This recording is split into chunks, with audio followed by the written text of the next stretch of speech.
父亲，儿奉命迎亲，业已平安迎回。小侄魏延之奉宋国公之命前来送驾，已安然送到。贤侄一路舟车劳顿，辛苦了。佳儿，你也辛苦了。新娘到，吉时至，请世子爷踢轿门。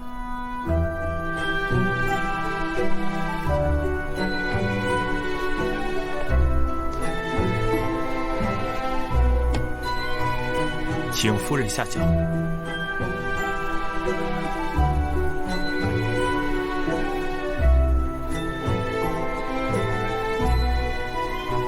请世子爷再踢轿门。日后君不惧内，妻不示弱，双双恩爱到白头。请夫人下轿。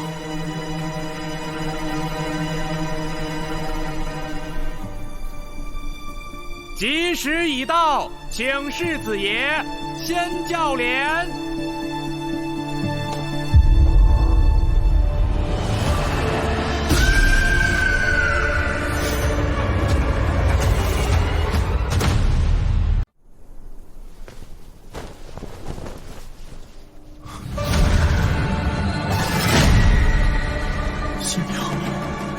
新娘怎么会被砍了头？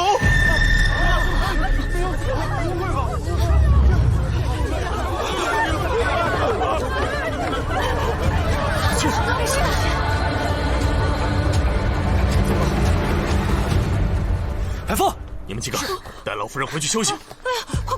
扶好，慢点，慢点儿。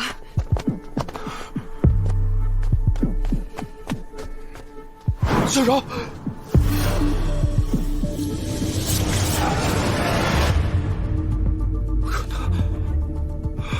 不可能！怎么会这样？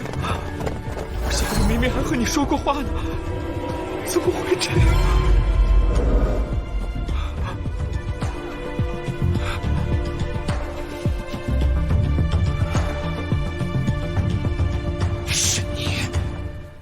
这一路上只有你一个异姓外人，是你杀了小柔！荒唐！我奉命迎亲，是给宋国公府脸面，我何曾见过新娘？娘子，快走吧。先看看，送亲的人是你，你还有脸质问我？好好的心腹死在喜轿里，你是来送亲还是来送命的？我与宋柔从小一起长大，我怎么可能会害她？一定是你岳家不满这门亲事，才会杀我妹子泄愤！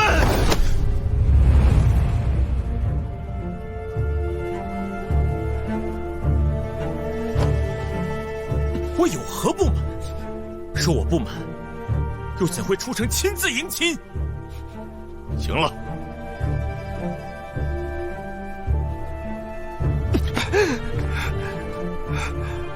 白风，命黑甲卫与安阳侯府侍卫即刻守住此处，不许任何人擅动。是。小柔还没有嫁进安阳侯府，身后事理应由我们宋国公府做主。我要带她回京城。来人啊！魏府尉，宋娘子是安阳侯府世子妃，圣上指婚之日便身份已定，安阳侯府自会为她讨回公道。所有宋家之人一并留下，未经查明者，不许任何人擅离安阳侯府。你敢！这世上还没有我焉止不干之事。带走！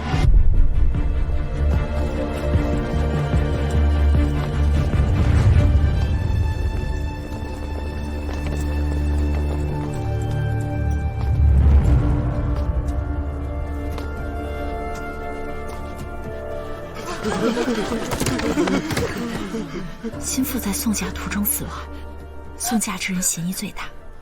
这朔西军少帅果然有些头脑。娘子，快走吧，一会儿被他们发现就麻烦了。这兴许就是我破局的机会。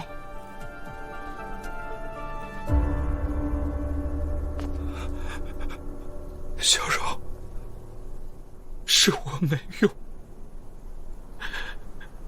是我保护不了你，连带你回家都不能，早知会遭此横祸，就不该强送你来呀。佳儿，先去看看你祖母，他老人家必定很担心你。父亲，我当真未曾做。我知道你是被冤枉的，在尚未洗脱嫌疑之前，为保我安阳侯府名声，委屈你在家休息几日。我要出门。父亲，到底怎么回事？客人们想走又不敢走，都在乱打听呢。你们安排车轿，送所有宾客从西门离开。只说今日突发变故，我安阳侯府改日必登门致歉。是。霍知府，心腹乃圣上钦点的世子妃，如此暴亡，着实令人心痛。此事事关两家公侯，劳烦霍知府费心，尽快查出真凶。侯爷放心，下官一定查个水落石出。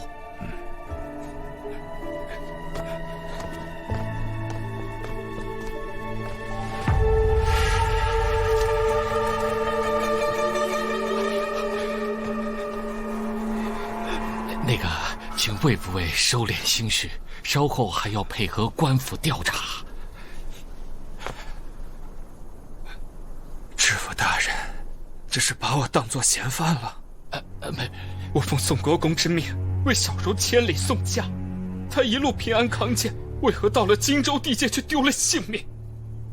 分明是那岳家有心加害，知府大人难道不应该给我一个交代吗？魏府尉误会了，下官定当秉公办理，查个水落石出。知府大人，速速盘查送嫁之人，一个不能漏掉。是。请魏府尉先行回府歇息吧。所有送嫁之人，起来，跟我走。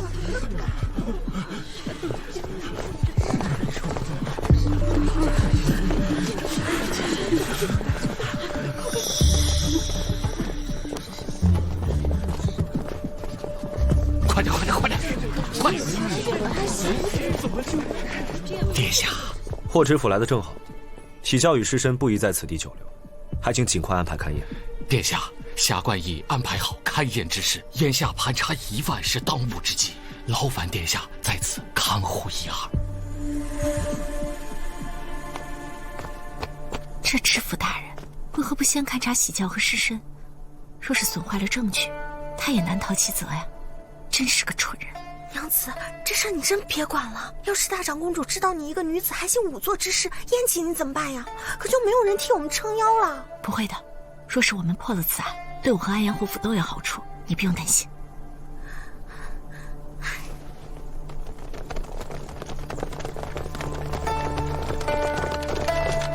主子，大风，令黑甲卫分班巡查，凡在喜教与围墙周围滞留、打探、偷窥者，一律驱散，但不得伤人。是，把这里给我围起来。是。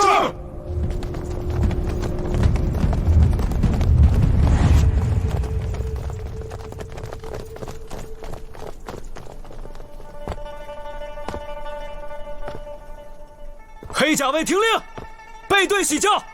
是。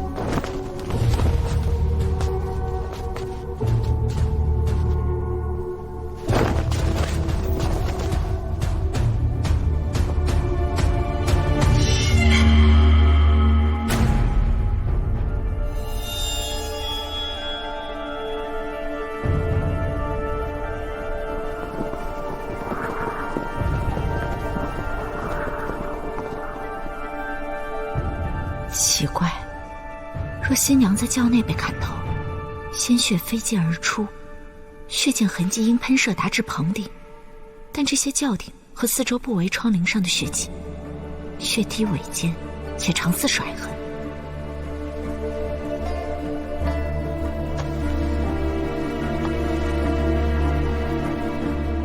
嫁衣衣领上的血迹也不对，若被砍杀，为何血量残留如此之少？只晕染领口。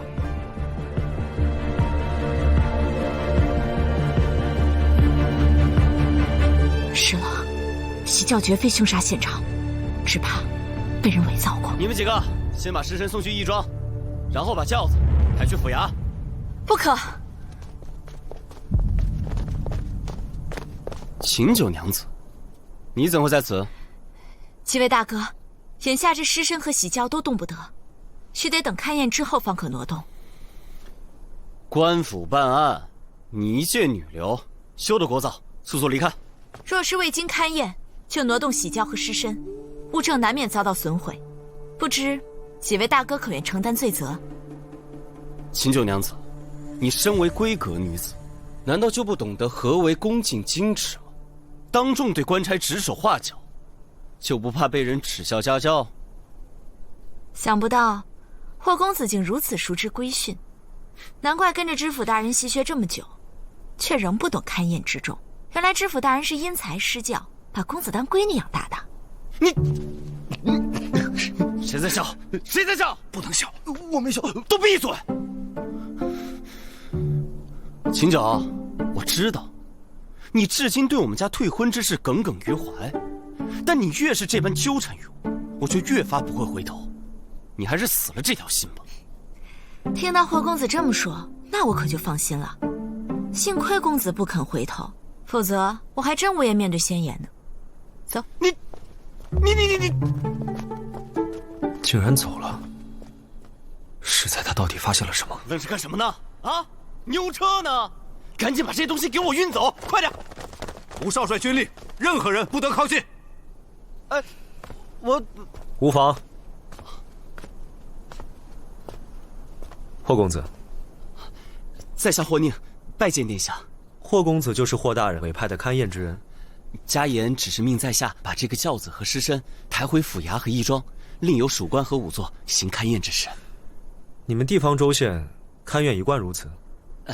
在下所见皆是如此。但若是口供与勘验对不上怎么办？哎呀，那当然是以口供为主了。这勘验哪有十足保准的？黑甲卫会护送你们前往府衙和义庄，沿途务必谨慎，不许丢失和遗漏任何物件。结案前，你们都在那里。是。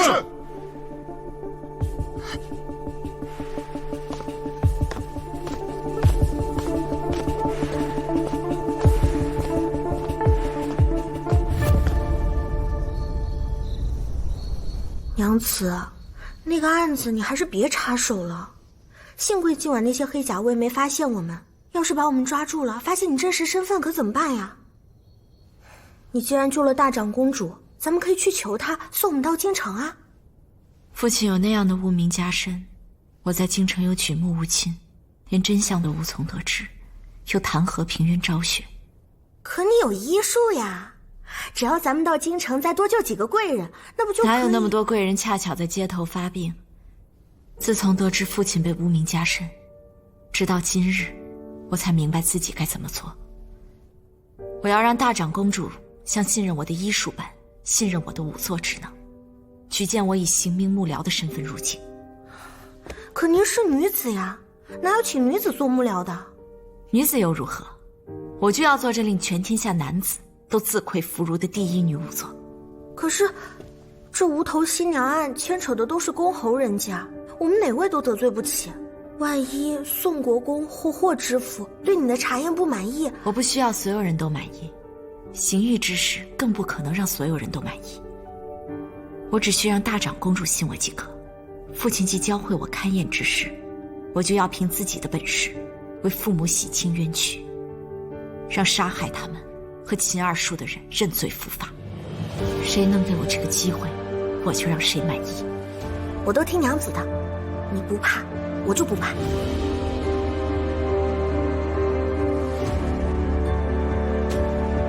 查得如何？那秦婉真是秦家二房的孤女？确实是。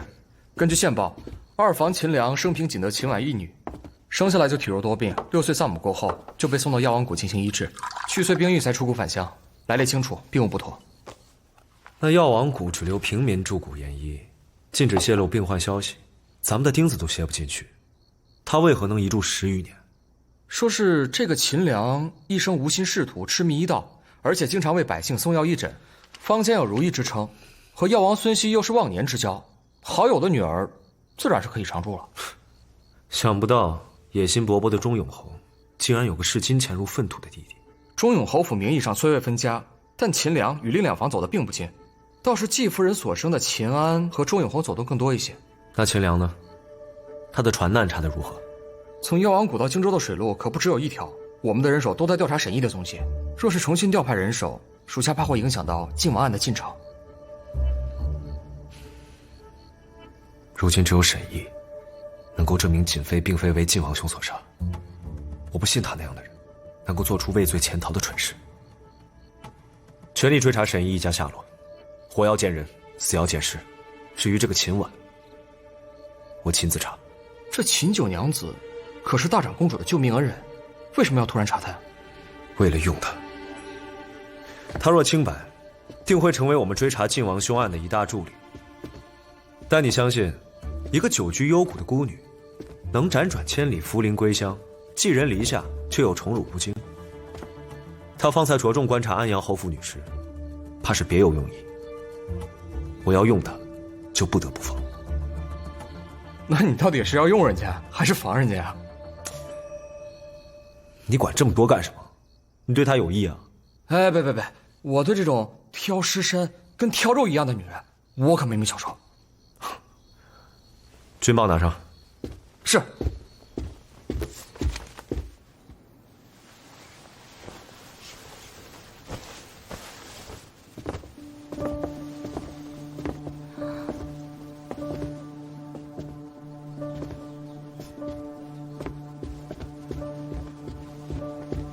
吴姐姐，六姐姐，你在这里做什么？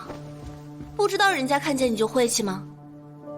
不知六姐姐说的晦气是何意思？九妹妹，六妹妹虽是庶出，可也是你的姐姐，你怎可这般与长姐说话？我只尊重自重之人，与嫡庶无关。你别装傻，你当真不知道霍夫人本来最相中吴姐姐的，若不是你一回来就惹得她不高兴，那天怎会闹到当众退婚？现如今吴姐姐和霍哥哥的婚事也落了空，咱们秦府女儿的脸都让你给丢尽了。六姐姐，姐妹议嫁这种话可不能再说了，免得让别人听见了，以为咱们秦家女儿喜欢抢别人未婚夫婿，这么不自重呢。你说谁不自重呢？秦九，你别以为你有个大长公主撑腰就可以无法无天，一个重病缠身的老太太能给你做几天的靠山？待大长公主一命呜呼，我看你大胆！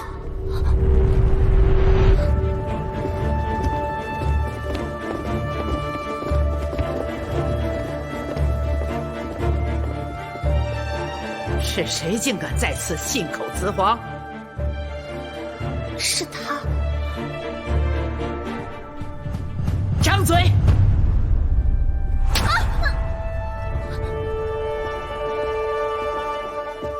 放眼大周，谁敢对我祖母不敬？你是什么东西？光天化日下，竟敢诅咒他老人家！美女不敢，美女只是一时心急，说错了话。既然不会说话，要舌头有什么用？把他舌头割了！郡主饶命，美女再也不敢了。祖母，你救救我吧！且又宁郡主息怒，都怪老妇管教无方，才教出这等大逆不道之女。求郡主念她年幼无知，饶她这一回，老妇定按家法严加处置，以儆效尤。求郡主开恩。按秦氏家法，该如何处置？忤逆不敬宗祖，杖80，禁足2月。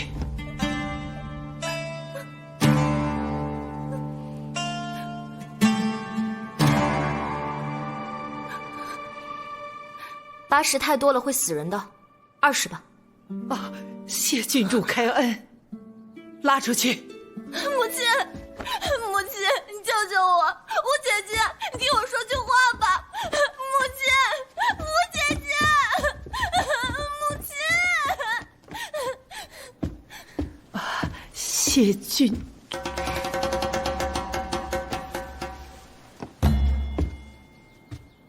祖母还等着你过府诊治呢，这都耽误一会儿了，咱们快走吧。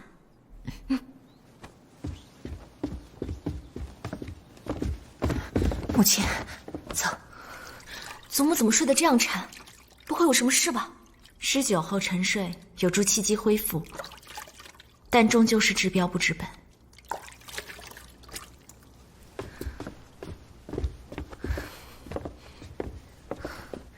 你不是说祖母只要过了7日之危，病势就没有那么凶险了吗？大长公主风邪入肝，又因昨日命案，惊恐忧思，导致气血扰乱，风邪入身。祖母几乎一夜未睡，一会儿她心疼宋柔死得惨，一会儿又担心宋国公攀咬闹事，害得兄长丢了性命，再牵连上安阳侯府的名声，不到天亮就撑不住了。心为情志之主，若大长公主的心结不除，长此以往，恐药石难医。可是霍知府刚刚才接手命案啊，再快也要月余才知分晓，祖母这身体怎么撑得住啊？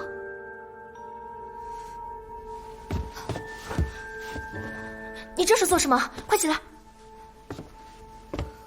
郡主容禀，除了医术，我也精通仵作之术，愿助知府大人勘破此案，为大长公主早日解开心结。仵作之术，就是勘验死者尸身，以此确定死因、死亡时间等，以助擒拿真凶。郡主可是怕我行仵作之术沾染了晦气？不是啊，是你太厉害了。若说晦气，我们这些军功出身的人家，哪个当家人脚下不是尸山血海？我只是没想到，你一个柔柔弱弱的小医仙，居然还会这个。在我心里，医术与仵作之术都是治病救人，一个是治肉身之病，一个是治人心之病。人心？我有点听不懂你在说什么，但是我觉得你说的太好了。那郡主可愿为我引荐？别说引荐了，龙潭虎穴我都陪你去。小婉儿，小婉儿，我喜欢。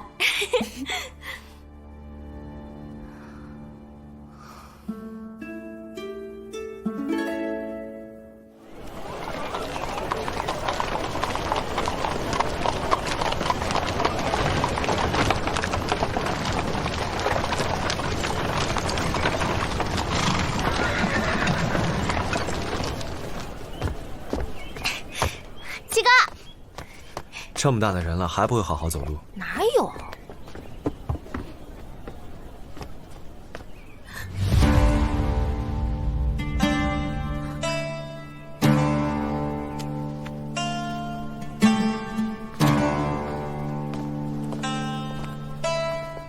民女见过世子殿下。听闻九娘子善勘验之术，不知与九娘子自己的医术相比如何？民女从未和自己比过，不知孰高孰低。你既不知自己本事深浅，我又如何将关联重大的心腹案交托于你？一从医者之心，大长公主病在情志，我也想尽快让她老人家安心；二从我私心，比起小医仙，我更想当仵作。这次是我难得的入行契机。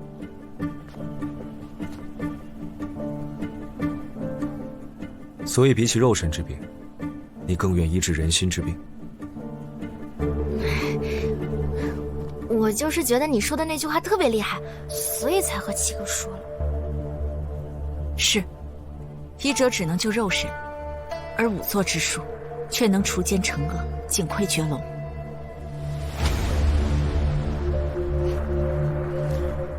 就凭你这句话，我帮你，但需要你亮相之时，别给我丢脸了。哎呦，我七哥就这样，怎么不能好好说话？走，我不跟他计较。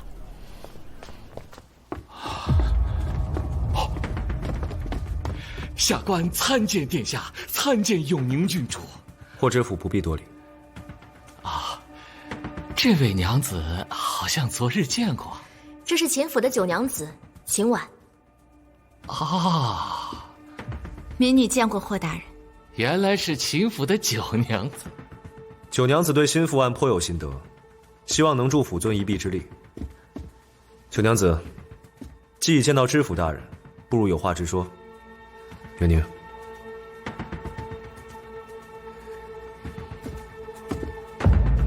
大人可找到死者的头颅？尚未找到。那可勘察过喜轿？本官派人里里外外搜查了3遍，把喜轿拆成了木条，也没有找到头颅的踪迹。霍大人，可否准许民女看看仵作的验状？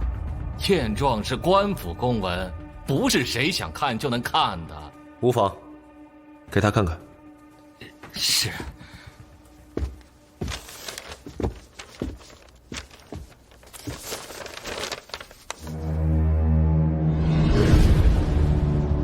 这验状上为何没有检验尸身的记录？既未找到头颅，为何就确认死者就是心腹宋柔？啊，心腹不是宋柔还会是谁？也许是宋国公不想嫁女送来的替嫁女，也许是凶手为了扰人耳目送来的无头女尸。眼下没有任何证据表明死者就是宋国公府唯一的嫡女宋柔。宋家的魏父魏已确认了，那魏父魏又是如何确定？啊，这怎么会有差？在抓到行凶人之前，任何与死者有关的宋家人都有嫌疑，其供述皆不可信。为确认死者身份，请霍大人尽早检验尸身。常人尚不愿伤损尸身，何况死者身份尊贵，岂容仵作内等建议亵渎？仵作虽属建议，但勘验却是死生出入之全余，直往屈身之机阔。大人如此草率断案，就不怕狱情有偏，枉生冤案吗？你简直就是信口雌黄！殿下，下官为官多年，可从来没有判过冤案呢。霍知府多虑了，九娘子并非此意。民女确有此意，殿下不必为我遮掩。行狱之事，岂容闺阁女子妄言？九娘子，请自重啊！情侣先贤曾有云，欲情之事多起于发端之差。沈毅大人曾在大理寺校正喜冤录中引用诸多实录，验证了勘验之中，如今尚未确认死者身份，大人就要草草推断吗？沈毅，那可是轻犯，早被判定满门抄斩。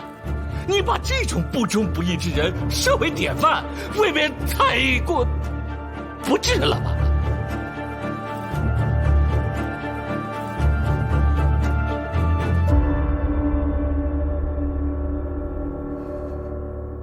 秦婉乃深宅女子，不懂朝廷风云变化，只知大理寺校正喜悦录乃沈毅大人的心血之作，也曾作为刑部典籍推广至各州县主官学以致用。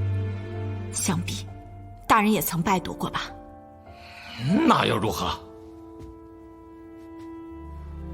民女世事不忍，见行凶人欺大人心善而操弄法度。若大人不怪民女僭越，民女愿助大人查清死者死因，以安民心。你真的能行吗？九娘子有医仙之名，查明死因不是难事。霍知府若别无他法，又何不让他试试？义庄正好有一桩命案，可以让他去试一试。倘若他真的能行，我便让他去查心腹案。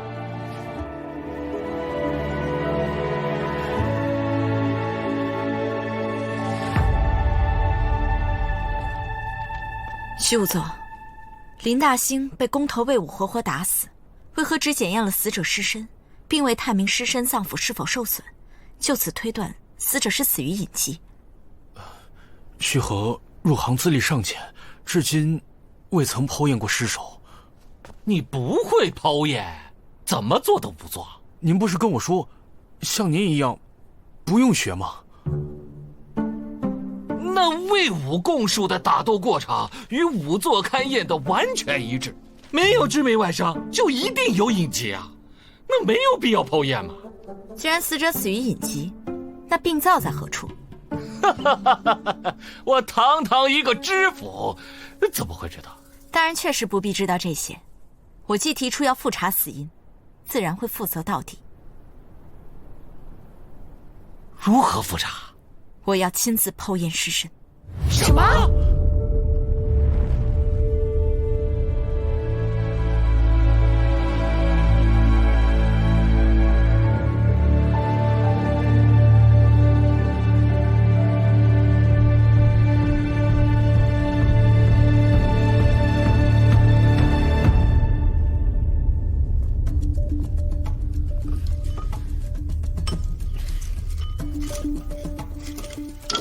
弄这些是做什么用啊？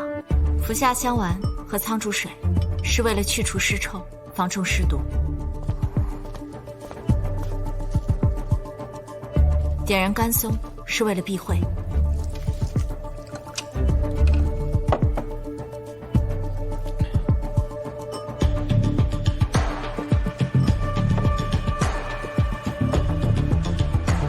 服下一颗。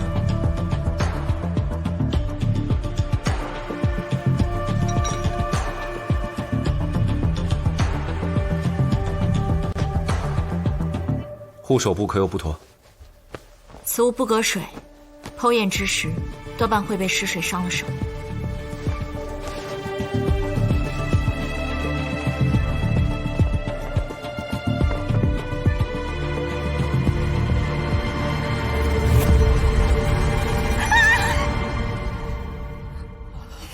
剖验之时，禁止喧哗，出去。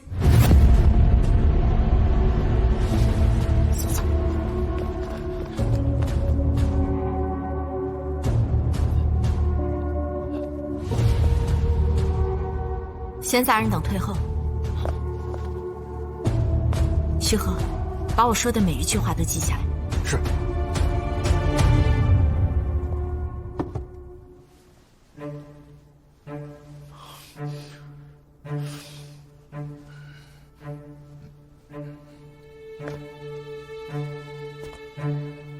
记：死者林大兴，男，身长约5尺6寸，全身肿胀，长满尸斑。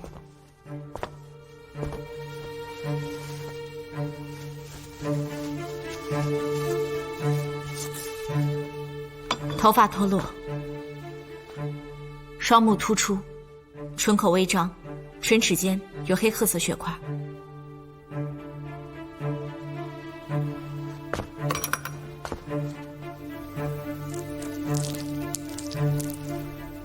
七窍中有蛆虫，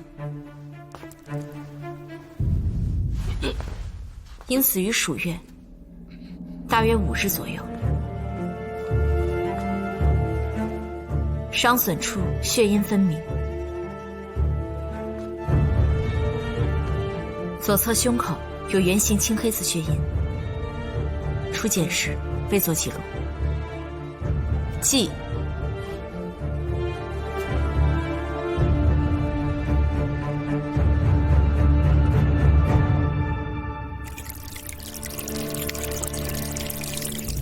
为何要用水冲那尸首啊？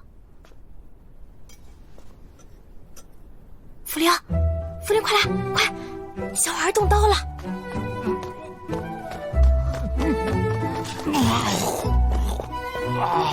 华大人，仙九真的把尸首的肚子剖开了，肚子里什么样啊？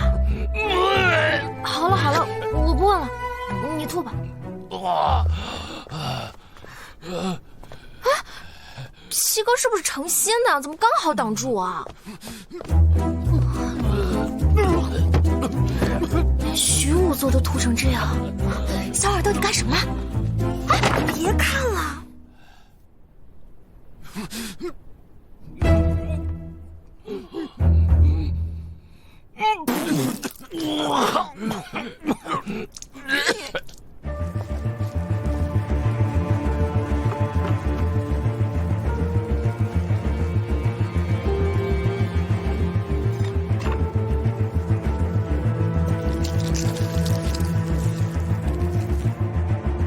监测。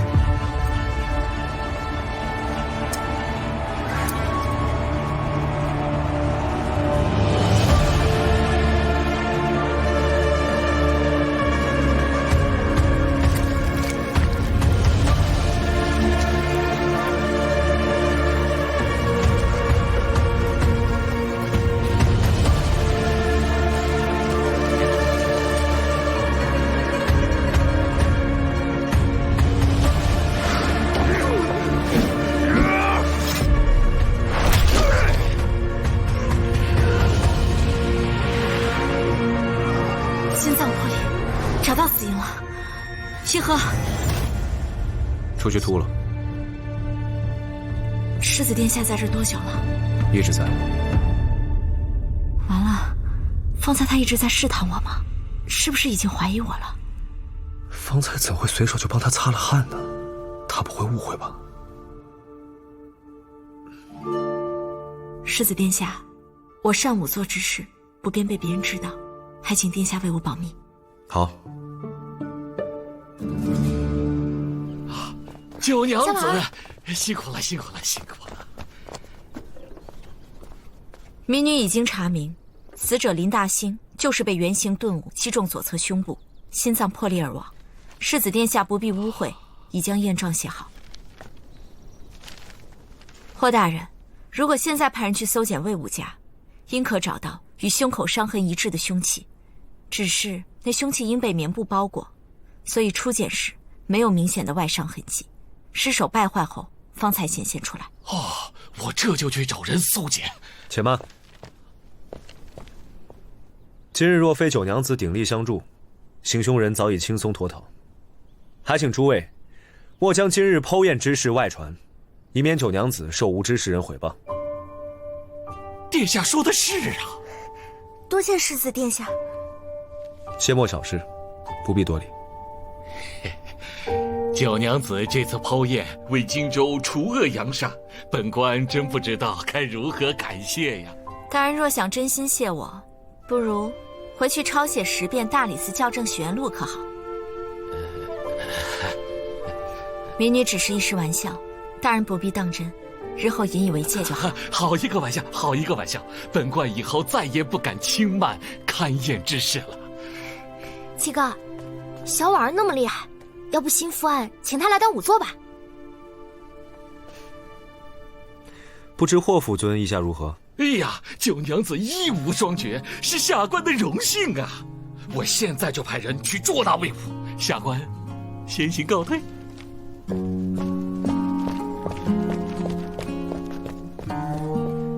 燕某幸不辱命，今晚定不负厚望。那我呢？我能做点什么？啊？你想想我能做什么？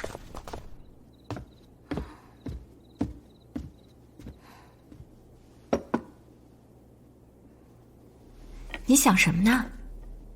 娘子，你是不是有点太信任世子殿下了？我不是信任他，是需要他的助力。可是他是当今圣上的亲侄子，万一他要是知道你的身份，那……我在他面前一向谨慎小心，他应看不出破绽。再说了，谁说尚武做的就一定是沈家的女儿了？那这是好事儿。对，以我们现在的处境，助力越多越好，越强大越好。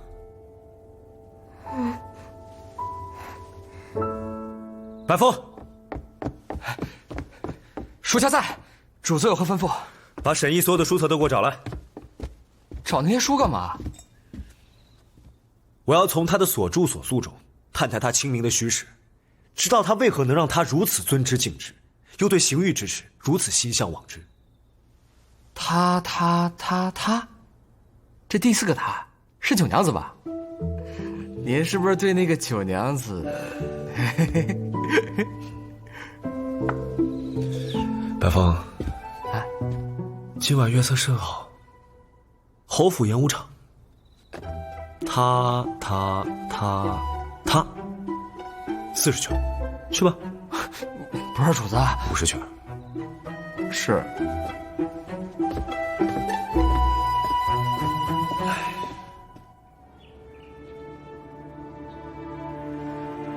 母亲，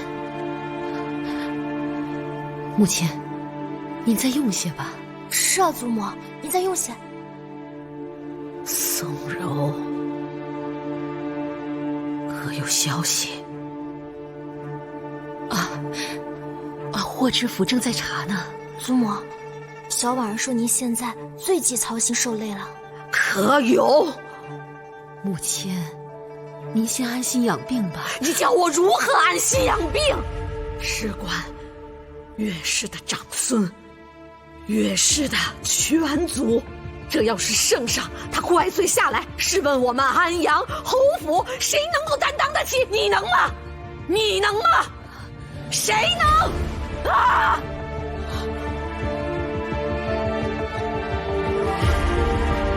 母亲，母亲，怎么？母亲，你醒醒啊，母亲！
幸不辱命。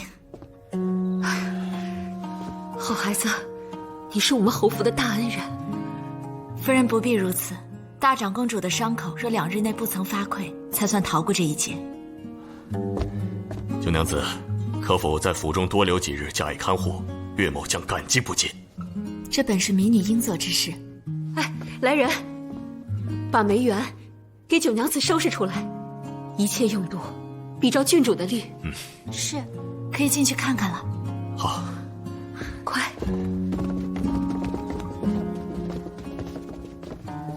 九娘子，请坐。拜风沏茶。是。多谢世子殿下相助，如今完璧归赵了。寒月在我手，无非是防身兵器，而你却可以治病救人，给你才是物尽其用。寒月之才冰清玉洁，殿下既慷慨相赠，那民女定不辱寒月之名。那日听闻九娘子提及沈四卿的大理寺校正洗冤录，我便找来他的著作拜读，发现沈四卿断案的确是鞭辟入里，见微知著，实乃一代青天呢。圣明之下无虚实，沈一大人在地方上为官多年，见识也必有独到之处。沈四卿说，刑狱之事，乃是正清民安之基石，燕某一深以为然。只可惜，说起刑狱之事，那民女何时可以着手侯府的案子？哦，我已约了霍知府，明日重检。如此甚好，请恕民女还要照看大长公主，改日再向殿下请教。燕某疏忽了，请九娘子自便。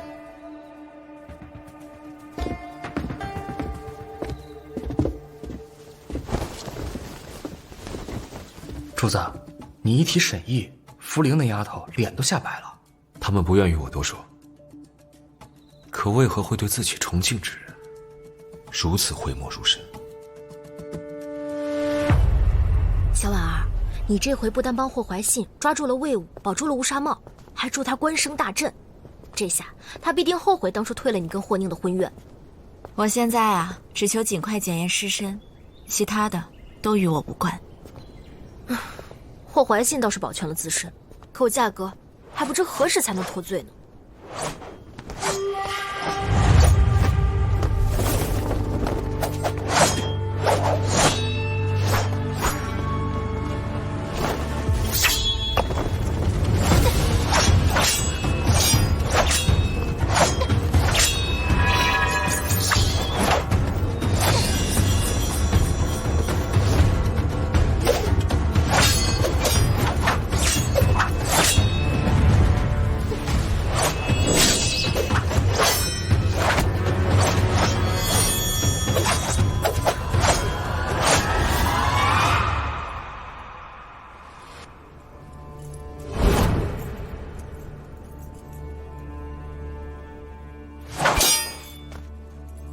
我不用你让着我。在下并未受伤，只是心绪不宁，确实难敌郡主。小时候一日不落葬，我就想去陪他一日。我能为他做的只有这些，我只希望能早日带他回家，让他入土为安。我们岳家何尝不是这么想？还好有小婉儿帮忙，真凶很快就能找出来。真的吗？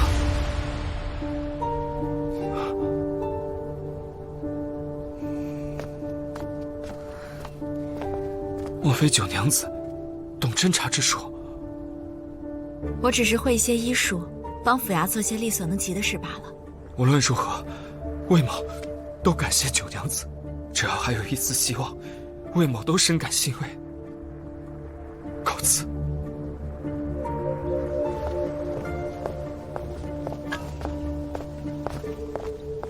他把与你的输赢分寸拿捏得那么好，实在不像是心绪不宁的人。庶子大都这样，要看人脸色才能活得好些。他能得宋国公器重，也算是有出息的了。可能我做的事需要处处思量，所以不喜欢处处算计的人。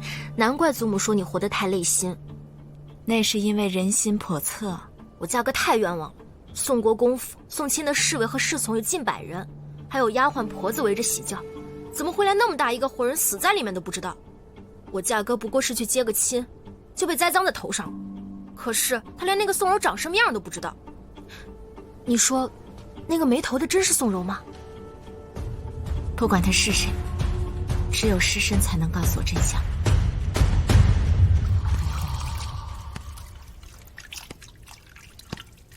舒服啊！这2天啊，准备好一些上好的礼品，挑个好日子去一趟秦府，把宁儿啊和九娘子的婚事定下来。不行，我好不容易去退了婚，宁儿绝对不能娶那扫把星。去，出去！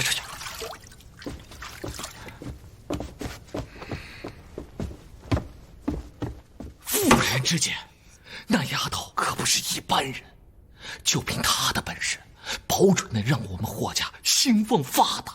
咱们门楣兴旺的日子在后边呢。真的吗？信我的，这个事儿就这么定了。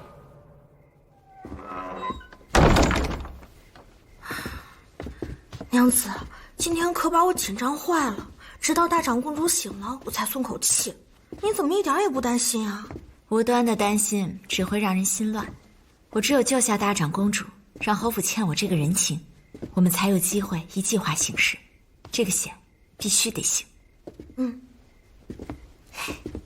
幸好这侯府上下都是点好的人，否则咱们哪有好日子过呀？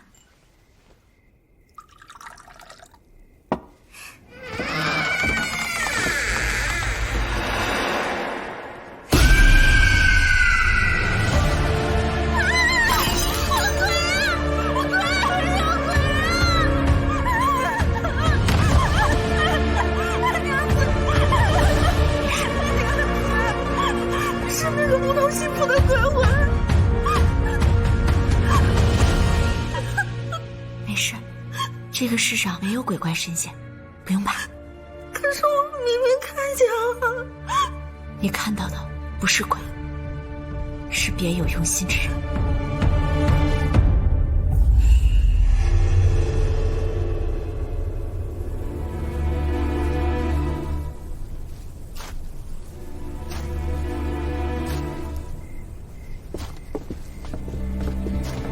大叔，我也命人探查了梅园周围，没有发现任何可疑之人。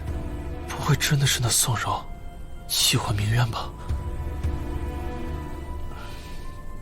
此人能够在这么短的时间内找到九娘子的住处，还能避开我的护卫，定是对侯府极为熟悉。等，九娘子可有发现？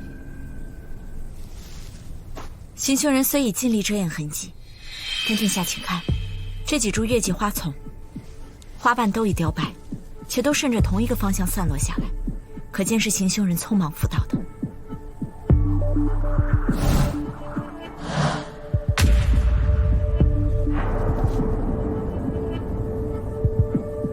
果然，那人定是越墙而过，曾在此处落脚换气，才会在鼎瓦青台上留下踏痕。你们看，那些花和小婉儿说的一模一样。可若不是鬼魂，那人为何会悬在空中，而且还没有头？只要那人学过轻身功夫，这倒也不难。用这花圃接力，跃在那石柱之上，再用嫁衣下摆遮住双脚，便可做到悬空而立的感觉。但你们二人受到惊吓之后，即可逃离。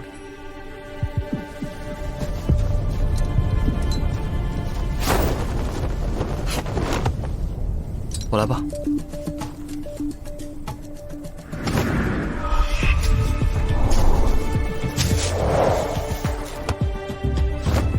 果然如此，这就是假借鬼魂之名，为了扰乱人心、混淆视听的人为之举。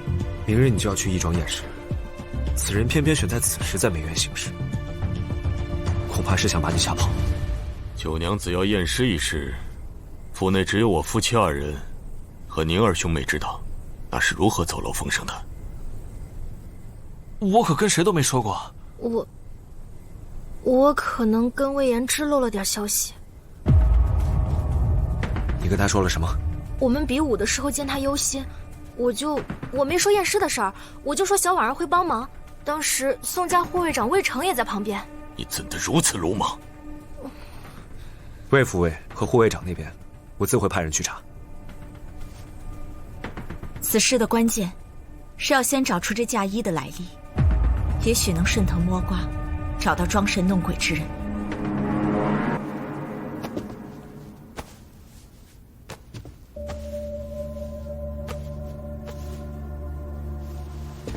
这嫁衣与死者的嫁衣样式相仿，色泽鲜艳，面料全新，上面的折痕犹在。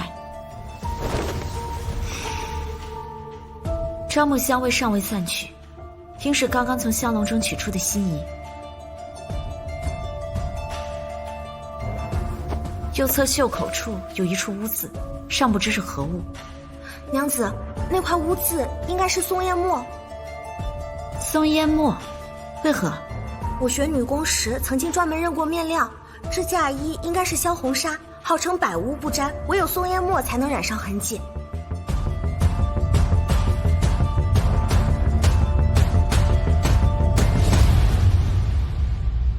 福陵，你可帮了我大忙了。此人应是身负武功，身高约6尺左右，会用左手的男子。愿闻其详。此人若是要假扮无头鬼魂，应是把嫁衣举至与头顶平齐的位置，若太高，则会显得肩背虚空。以福陵当时所处的位置来看，窗台比花布丛要高1尺左右。这嫁衣身长约4尺7寸，按照殿下刚刚演示的，站于花圃围桩之上，举起嫁衣。这名男子身高至少要高于5尺7寸，才有可能将嫁衣底摆高出窗台，让我和福陵从窗内看到的是嫁衣虚空而至的效果。行凶人只需提前穿好夜行衣，便可以将露出嫁衣底摆的双腿藏于夜色之中。正是。况且寻常男子身高超过6尺的也不常见，行止必定引人注意，所以我推断此人身高应高于5尺7寸，但不足6尺。那如何得知是左撇子呢？这就要多亏福陵认出这是萧红纱了。什么意思啊？常人写字应是右手执笔，左手拢袖，落笔左行。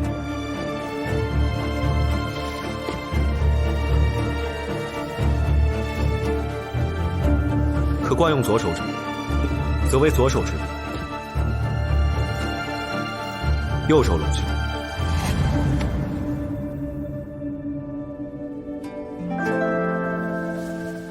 依然是落笔左行。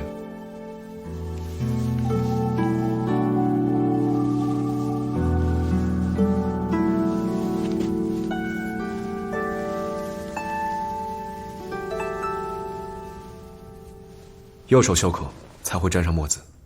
这袖口处的污渍与那嫁衣上的位置相同。九娘子真乃神人也。小心。这嫁衣价值不菲，路途遥远，不可能在中途买到。宋国公府一定还有备用的嫁衣，不妨去让那陪嫁嬷嬷辨认，看这件是否就是那备用的嫁衣。你是怀疑是宋家人中有鬼？若真与他们有关的话，那梅园就不安全了。小婉儿，你今晚搬去和我一起住。茯苓，收拾东西，走。事不宜迟，马上叫人封锁东院，不能叫宋国公府的人离开。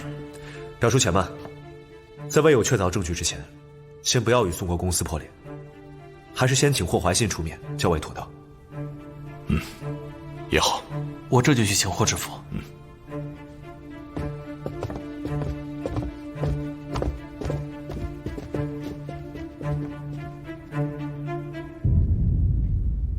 你们分2组，在东西耳室单独问询，问询后将他们送回归处，途中禁止交谈。是。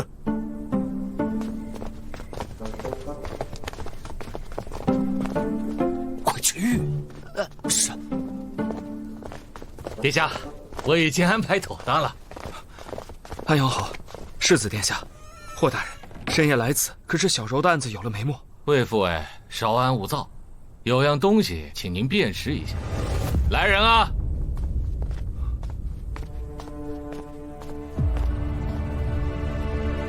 这是小柔的嫁衣。霍大人，未得宋国公府首肯，为何擅动小柔仪容？魏副尉，你怎能一眼就认出这是宋娘子的嫁衣？我与小柔同行千里，朝夕相对，对这嫁衣样式再熟悉不过了。更何况，这样式乃是国公夫人亲自挑选的流战白子，由京城锦绣坊用金线绣制并嵌以碎宝，全大洲仅此2件，我又怎么会认错？果然有2件，魏副尉，那另1件在何处？自然是由裴家的嬷嬷收着。怎么了？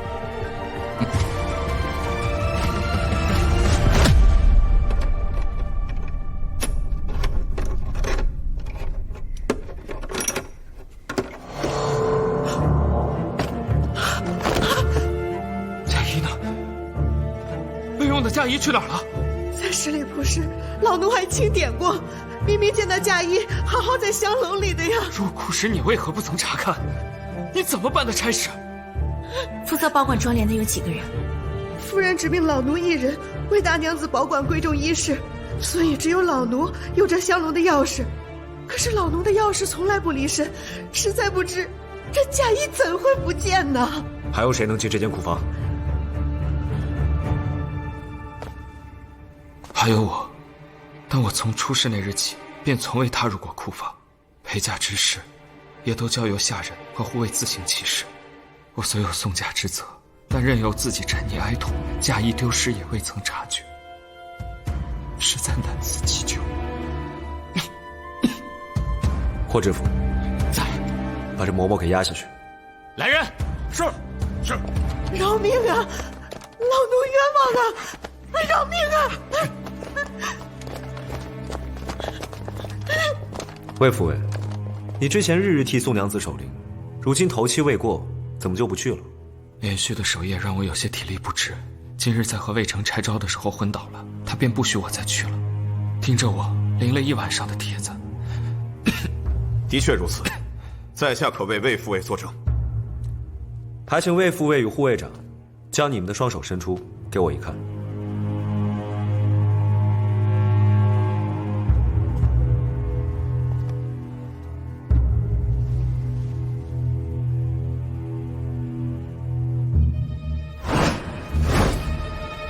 魏副尉，请掌心向上。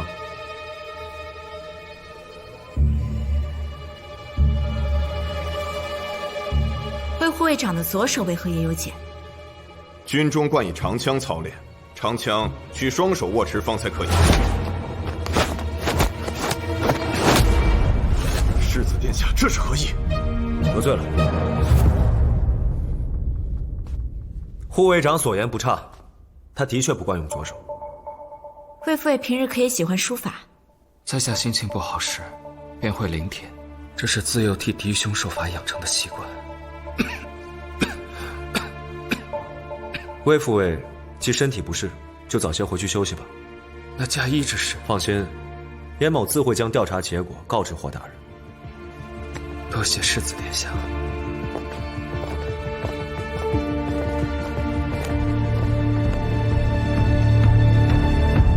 魏护卫长虽然有嫌疑，可我始终觉得魏延之似乎也有不妥。他们两人的身高和武功都符合现场的特征，也都有作案的时间和条件。殿下，习武之人修习兵器时，通常都是会用惯用的那只手吗？自然会偏爱用惯用之手，不过，除非行凶人与我一样，双手都很灵活。那如此说来，殿下也有嫌疑。可我身高高于6尺。殿下已来荆州多日，这侯府中人对殿下的身高早已见怪不怪，自然可以来去自如。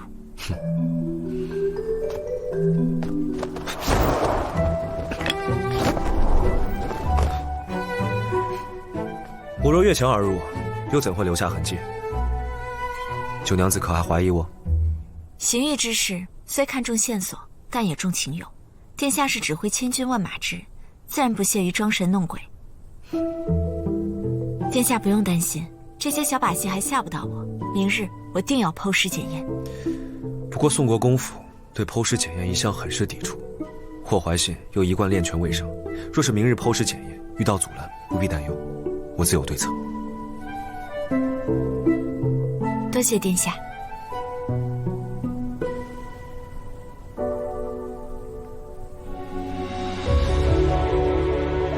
他为何这般看我可是说错了什么？七哥，小婉儿，你们俩傻站着干嘛呢？那个九娘子就交给你了，别胡闹，早些回去休息，告辞了。七哥这个平时对女子不假辞色的人，今日居然屈尊亲自送你回来，真是太阳打西边出来了。世子殿下虽作风狠辣，却行事有矩，实是心思细腻之人。细腻有矩，咱们认识的还是同一个延期吗？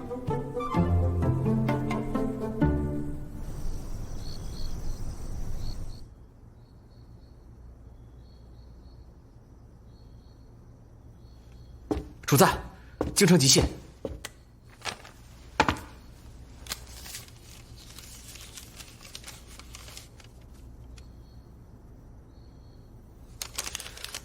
怪不得宋国公府日益没落，案情未明就去找圣上哭诉，还真以为圣上指婚是只看中他宋国公府一家。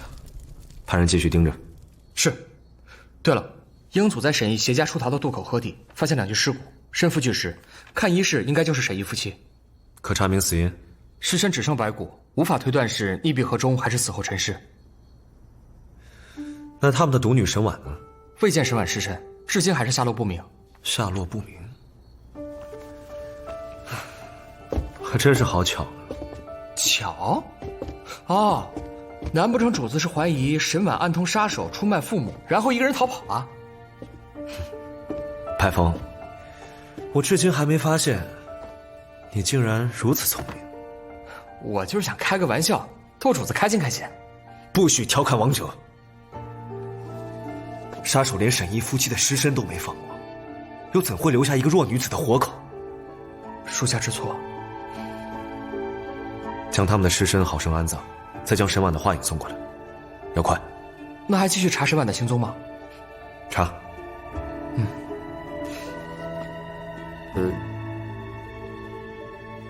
还有何事？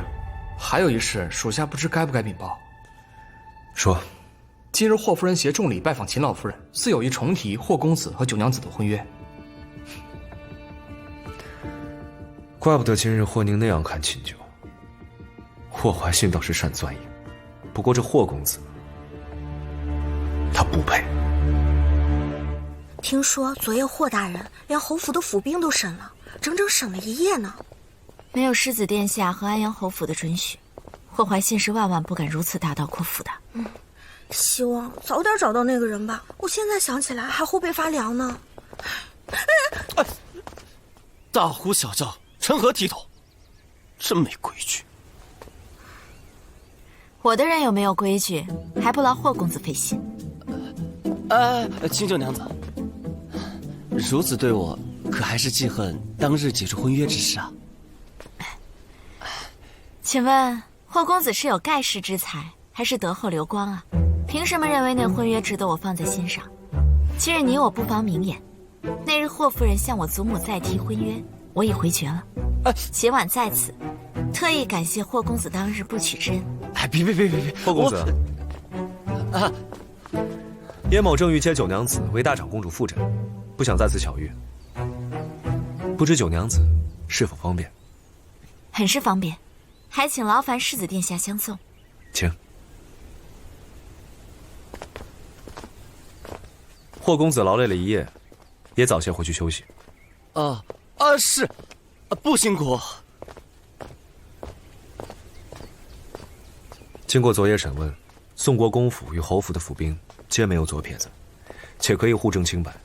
昨夜也有侯府的下人，可以证实窗前一直有魏延之练字的身影。我也着重搜查过他的书房，桌上有未干的笔墨，还有淋了一般的字帖。不能再在此事上纠缠了，万一是行凶人故布疑阵，拖延时间，只怕尸身败坏严重，会损失很多线索。你为大长公主复诊结束，咱们就出发去义庄验尸。好。自从那个秦府的扫把星成了府里的常客，咱这府里啊就没清静过。谁说不是呢？病的病，死的死。听说呀，那宋家娘子就是被他给克死的。啊，真的吗？殿下，竟敢在背后非议大长公主的救命恩人，谁给你们的胆子？殿下饶命！奴婢们也是听宋国公府的人都这么说，一时迷了心窍才跟着人家学舌。白凤，将他们交由夫人处置。是。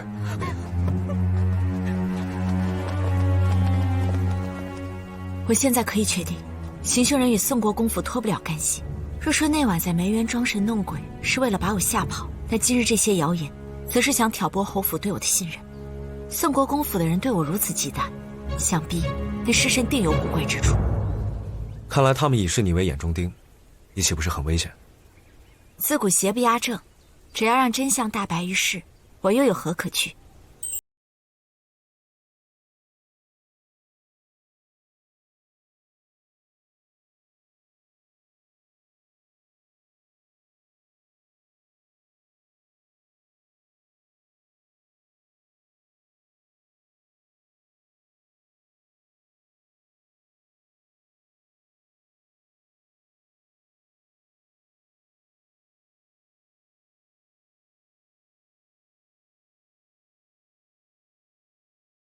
殿下还站在那儿看你呢。我刚就不该给他号脉，一时之间竟对他少了戒备。果然测出他还未信任我。娘子，我觉得他可能不是怀疑你，他别回头，对他还是要警惕些。等大长公主病情稳定，咱们就离开阳侯府。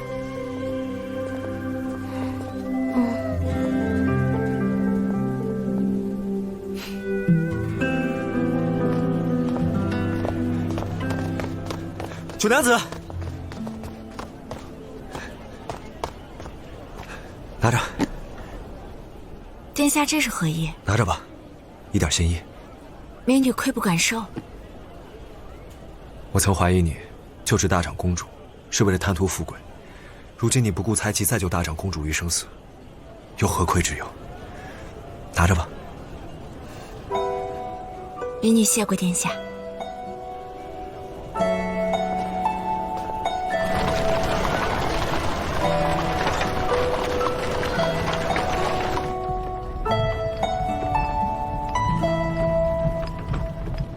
娘子，要不先打开看看？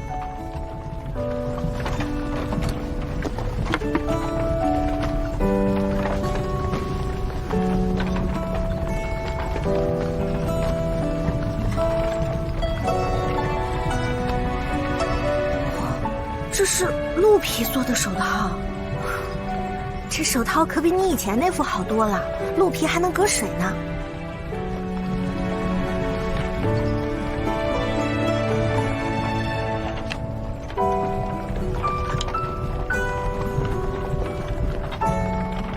速问9针，连药王一脉都只传下了7针而已。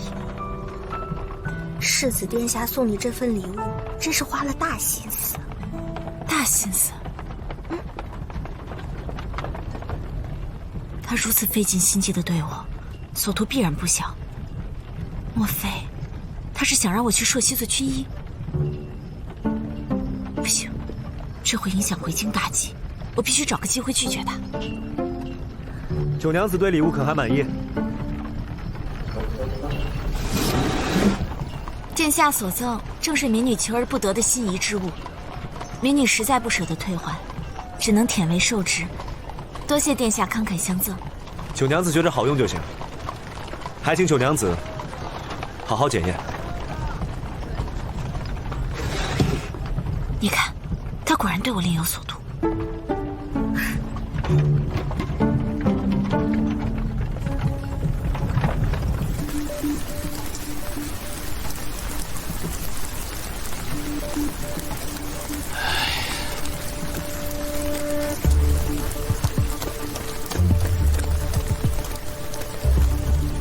父亲，许河已经安排好了，你先进去避避雨吧。我在等候高人。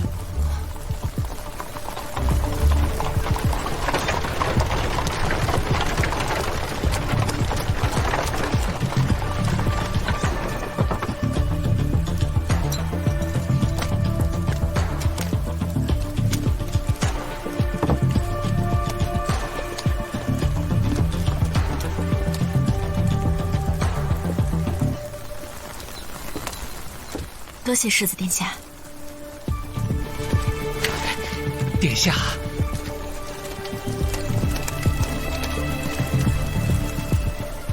怎么会是他？绝不可能！父亲，您所说的高人就是秦九，他跟那宅女子怎么能懂得验尸？父亲别被他骗了。犬子不懂事，世子殿下，九娘子莫怪，莫怪。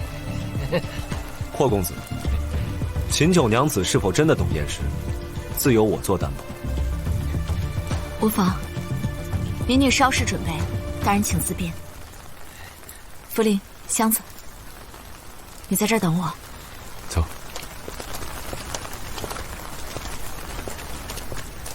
哎，父亲，我不信。秦九一个小小的孤女，从哪儿学的验尸？你闭嘴吧！你信不信有什么用？那是我亲眼所见，否则我怎么会让你娘去提亲啊？我不管他会什么，反正就算他跪下来求我，我也绝不会娶她。哎呦，他要是真把安阳侯府的案子给破了，到时你想娶都娶不上。快些滚回去吧！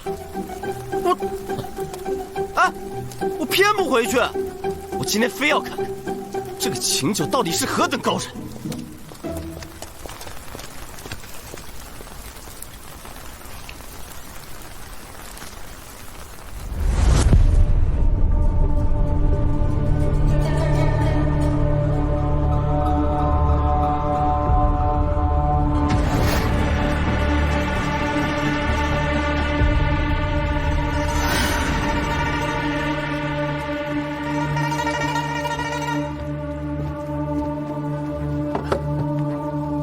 九娘子，器具也按照您的要求备好了。辛苦了。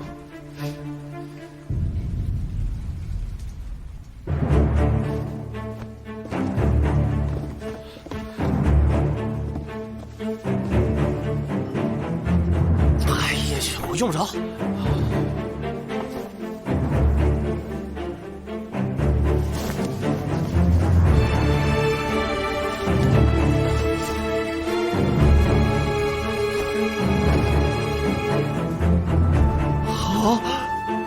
厅内禁止喧哗，若有不适者，现在就出去。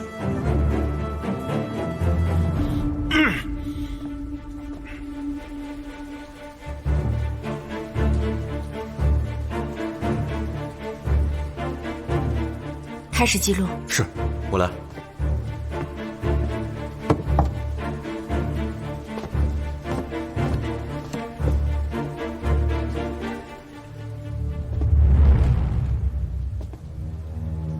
记：死者，女，身长约5尺2寸，因头部缺失，暂无法确认死者身份。徐仵作，你在此前可曾整理过死者衣物？宋国公府明令禁止破坏死者衣褥，所以未曾动过。记：死者家衣周整，除领口有浅淡血迹，其他暂无血迹。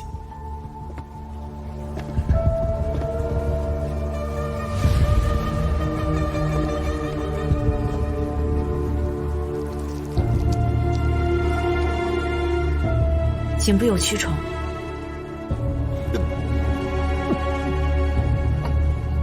伤口皮肉呈蜂窝状，创口平整，脊骨端口利落。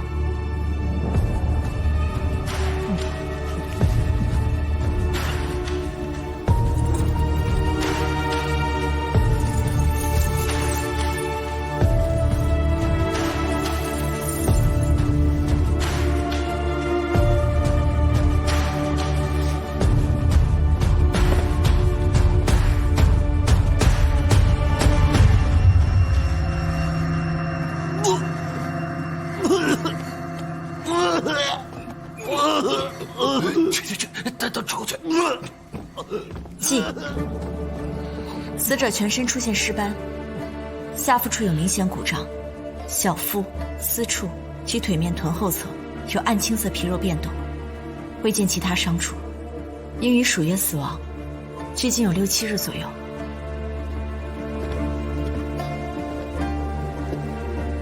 颈部断裂处颜色极深，皮肉极度收缩，血液深度渗透到了死者的脊椎和颈部的气管中，证明死者是被人活生生割下头颅，一刀毙命。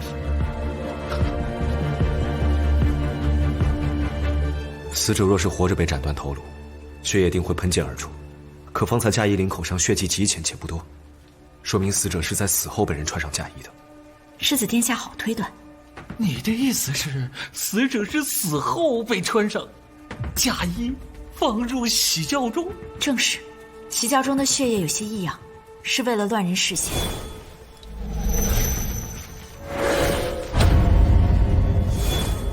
死者的遇害之处另有所在，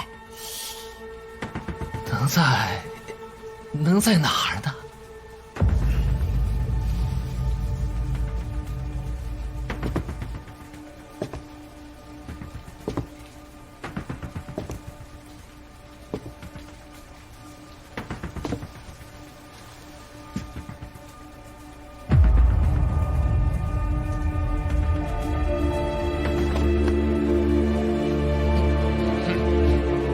镊子，来。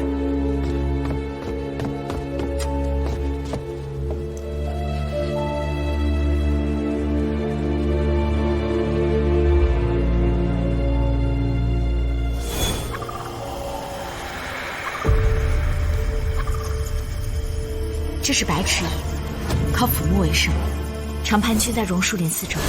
荆州附近可有榕树林？我来荆州时，最后一站休憩地十里庙附近就有榕树林。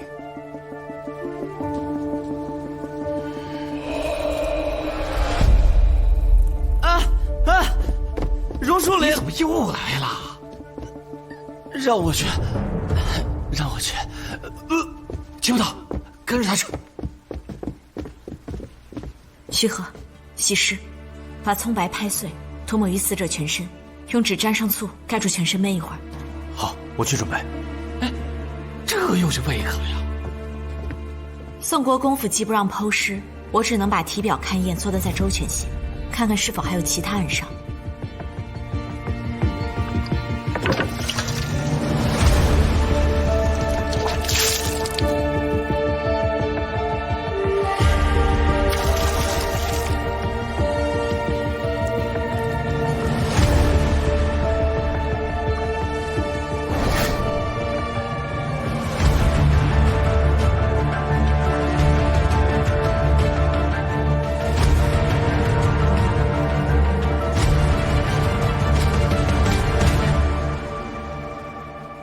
死者所用的扣单是京城的丹华扣，此物甚为贵重，多为京城勋贵家女子喜爱。前九娘子可曾去过京城？为何如此了解京城风物呢？民女从未去过京城，只是我大伯家的年节礼曾给姐妹们送过丹华扣。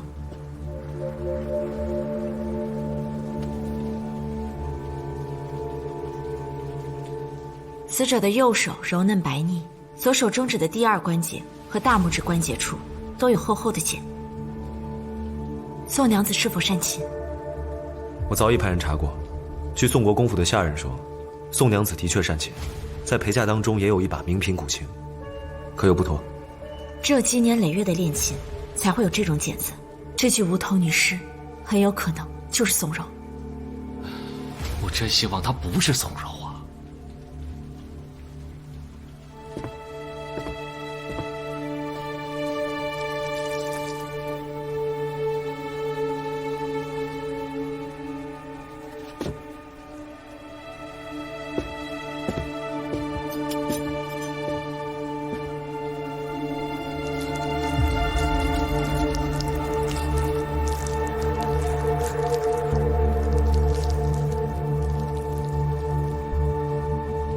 这黑点是什么？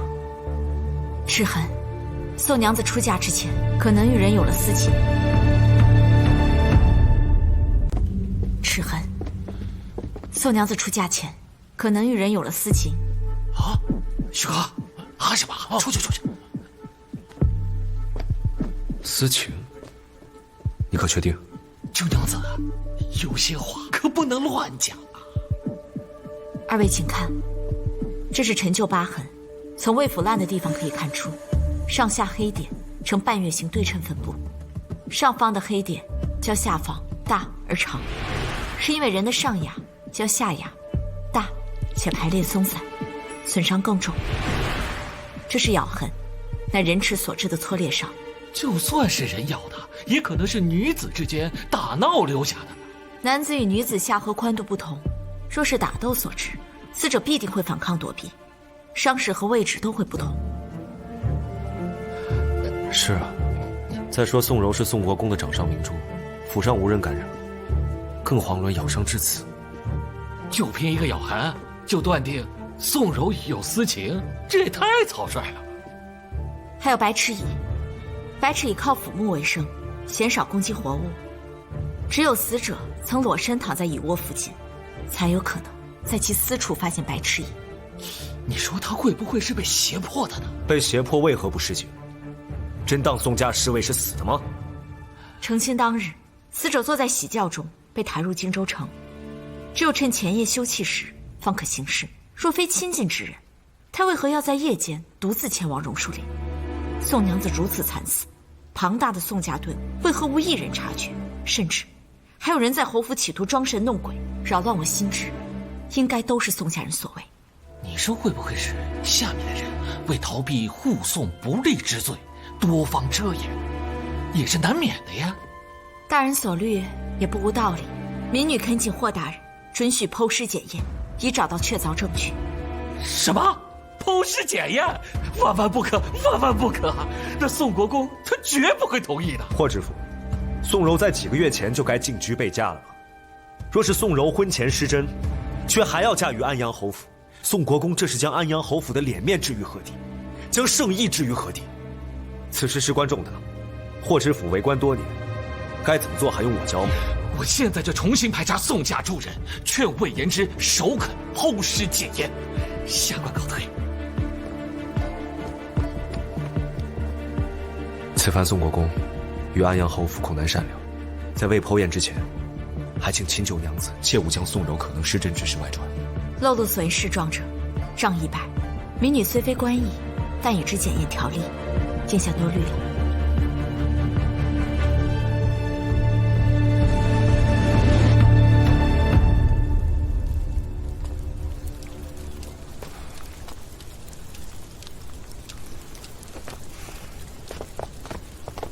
徐武座，将尸身连同长案一同放入空棺内，在尸身四周放满花椒和木炭后封棺，在棺椁周围多加冰盆，延缓尸身腐烂，以备3检查验。是。还有，让京城的人着重查访宋府后宅，后宅？莫非那宋柔不规劝？看来得把你送回新兵营重学规矩了。主子饶命，属下宁可跑荆州10圈，也舍不得离开主子啊！你说是不是？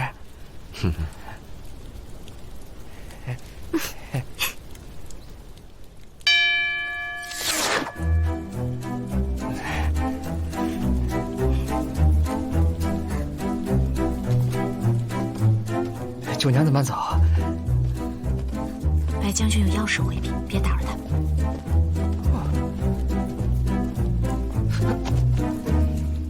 想不到除我之外，嘴甜手狠的白将军，竟另有忌惮之人。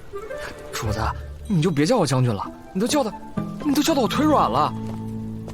后石，哎呀，霍大人，您知道我的难处，如此，实是无法跟国公爷交代。这此案不破，国公爷、侯爷，甚至你我，都无法向圣上交代。大人所言甚是，但是，我找到案发现场了，在哪里？就在10里庙的驿站。正如九娘子所说，驿站旁边的确有榕树林。我们在一处僻静的枯枝堆旁发现了血迹，可找到小柔的头颅？没有，我们找遍了整个山林，也没有发现。会不会被野物叼走了10里庙是离荆州最近的驿站，人员来往众多，除非难以捕食的寒冬腊月，野物不会出现在此。也有可能是被凶手带走了。那凶手要逃可有什么用啊？也许是为了掩盖证据。是在下失职。魏府尉，还请你尽快让宋国公与我手书一封。毕竟，不论同意剖尸与否，我可都是要向圣上和安阳侯府交代。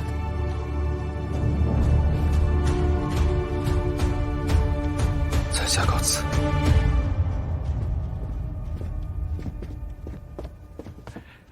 殿下，你这一招可真是太高了！有了宋国公的手谕，之前下官因验而不验之罪就全归宋国公了。徐宇宗师定因验而不验为违制之罪，是为了约束验官，敷衍塞责，嫌慢了事。大人岂能为有了托辞而如此欣喜？哎呀，形势所致，并非下官有心闭嘴。九娘子秉性公义，一时激愤之词，霍知府就莫往心里去。宋国公那边我已帮你解决，安阳侯还需你自行应对。毕竟，安阳侯府要的只是一个真相。好，我现在就去审问宋家奴仆。告辞。慢走。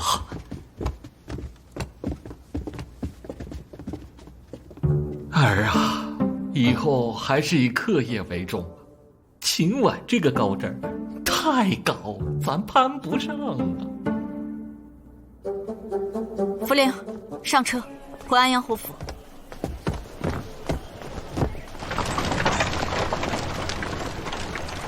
惹九娘子生气了，看样子气不轻啊。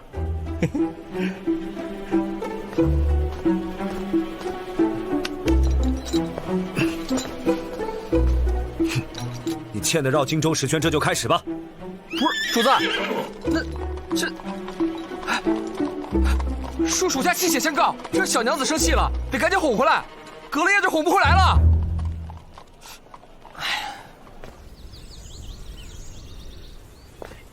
九娘子，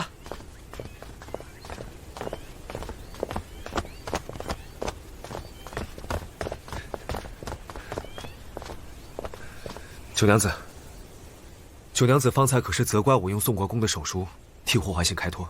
正是，霍大人虽为国公府师大，若有世子殿下施压，他未必不敢担当。你以为霍怀信怕的只是剖尸之责？他怕的是你真的找到了证据，让宋荣私通之事事发，宋国公会迁怒于他。那世子殿下为何还要纵容霍大人推脱其责？难道人命之重，竟比不上一顶官帽重要吗？因为你验出了齿痕。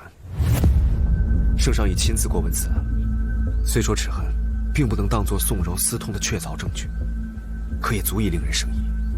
我若是将复检验状与宋国公的手术一同呈上，圣上定会怀疑宋国公刻意阻挠检验。若圣上下旨严查，宋国公又能如何？民女方才错怪殿下了，自请处罚。不必，我只不过是顺势而为，算不得什么。不过，我倒是希望九娘子日后能够对我知无不言，言无不尽。我总是觉得魏延之有些嫌疑，他方才看似伤心欲绝，却连我的双眼都不敢直视。我会派人去盯着他，是否真的给宋国公送信。明日是15，就游园灯会，他尚不知我已验出宋娘子有私情一事，恳请殿下放出消息，就说几日之后我要3检，明日灯会我会引他出来，看他是否想借机除掉我。你何必以身涉险？找个安阳侯府的舞婢替你。魏延之若真是凶手，没有真儿，他怎会上当？殿下明日派人跟着我就好，告辞。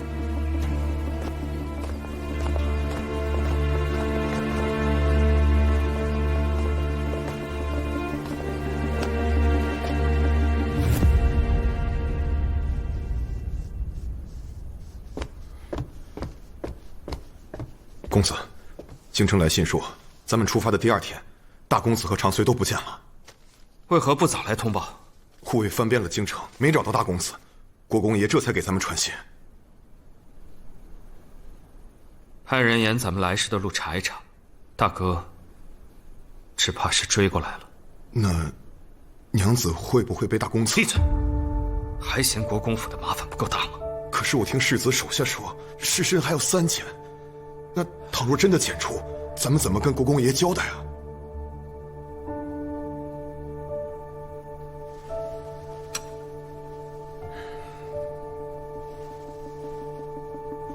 勘验的人若是不在了，国公爷自可高枕无忧。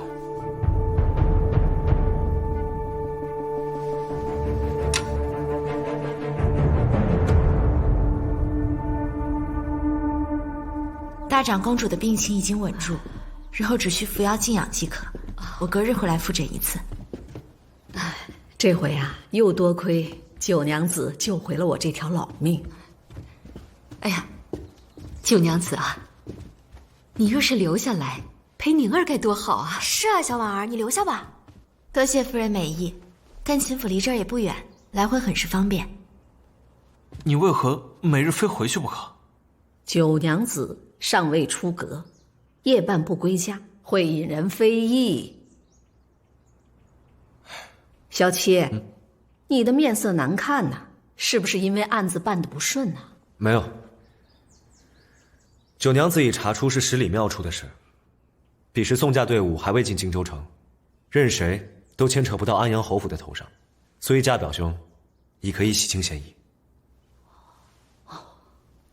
谢天谢地，真的是谢天谢地。九丫头啊，你真的是我们侯府的小福星啊，不知道该如何来感谢你。自从来了荆州城，我还未出去玩过。今夜秋夕游园会，我很想去逛逛，可否请大长公主和我家祖母说个情？哎呦，那有什么难的？我立刻就派人告知你的祖母去。今晚你也别回秦府了，就让小七呢陪着你，还有宁儿一起去玩。遵命，我保证陪小婉儿玩的痛痛快快的。还有魏府哎，我看他整日闷闷不乐的，怕是还在忧心案情难以解脱，可否让他一同前往？对哦，那个魏府的庶子无端摊上这一档子事儿，也挺倒霉的，也不知如何跟宋国公府去交代，看样子也怪可怜的。去吧去吧，一起去玩吧啊！一切听姑祖母的。我也去。啊，去，通通都去玩。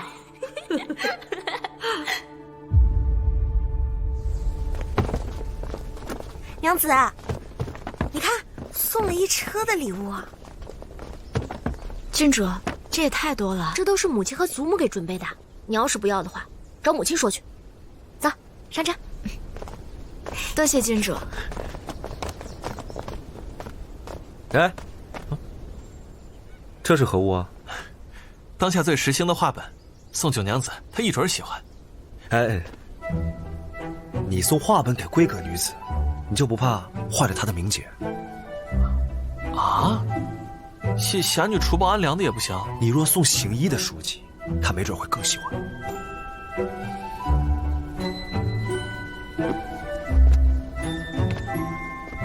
快回去吧。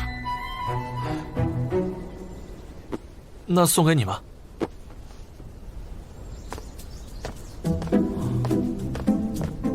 七哥，这个是给你的，行侠仗义的画本。哦，对了，日后送九娘子的事就交由我亲自做。凭什么？就凭你打不过我。我总有一天会打败你的。我等着。出发。切！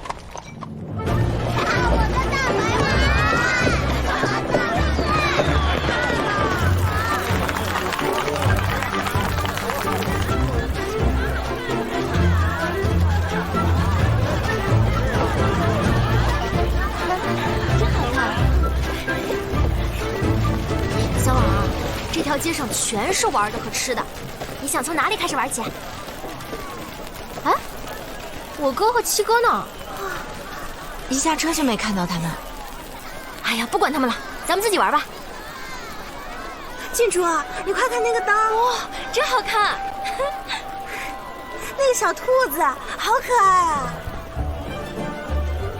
哎呀，娘子快看，还有皮影儿！走，我带你们去玩。快点！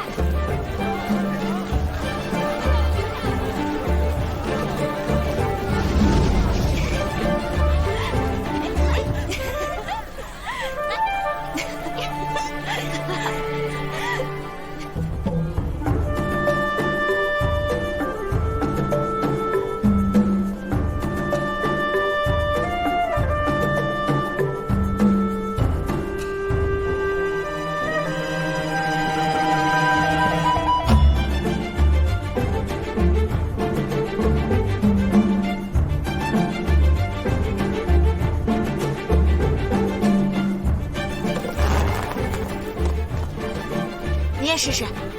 不了。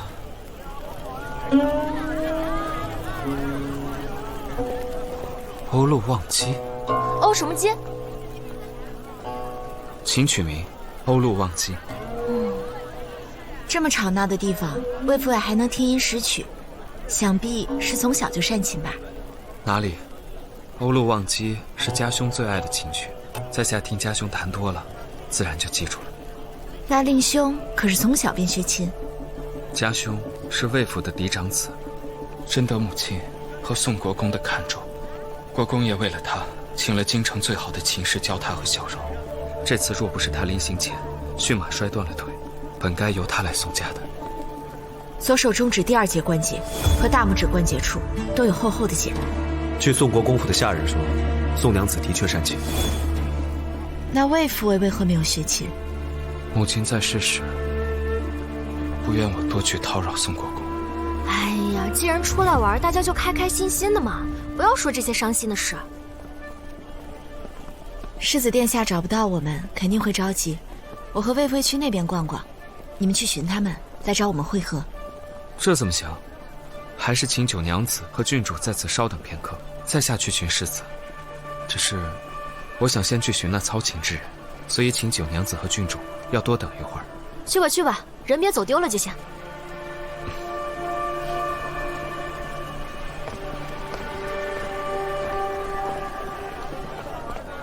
若非知道他是庶子，只怕人人都要道一句“好个大家公子”模样。走吧。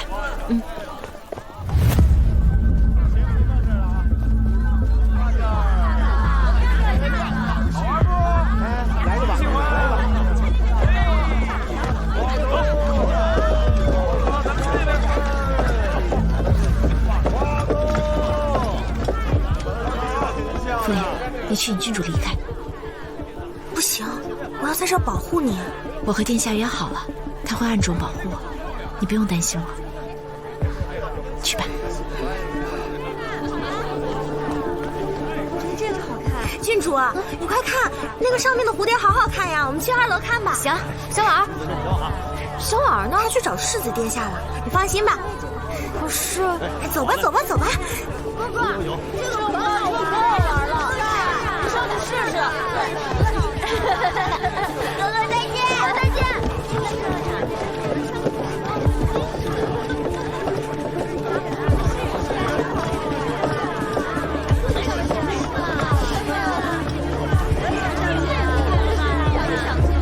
九娘子，好美啊！的确很美。朔溪军驻守边关，白昼征伐，夜宿寒山，为的就是这万千灯火夜夜可见，百姓夜夜安宁祥和。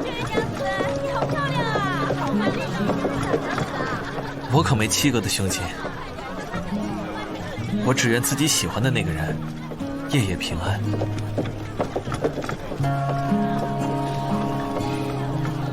只有家国昌泰，人才能平安无忧，不是吗？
不好意思啊。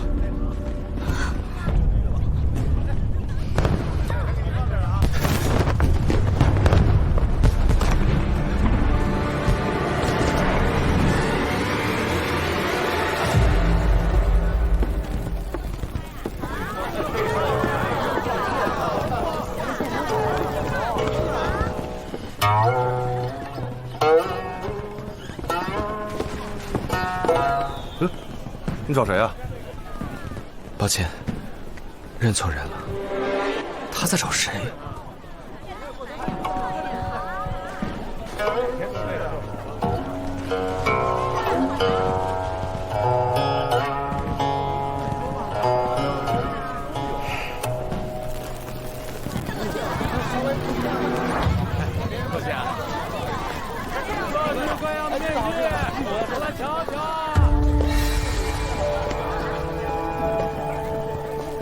魏延之，是你吗？娘子，买面具吗？我们家什么都有，随便看随便挑啊。我要这个。好嘞。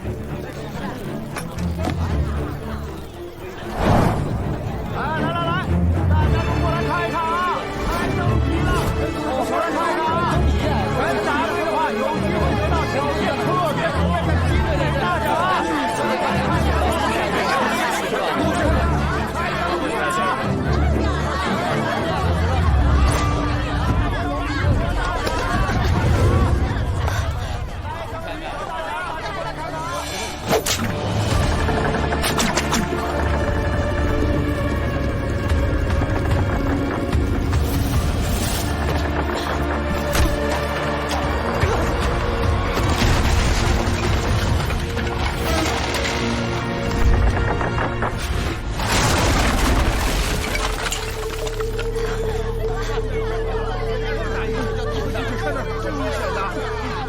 你没事吧？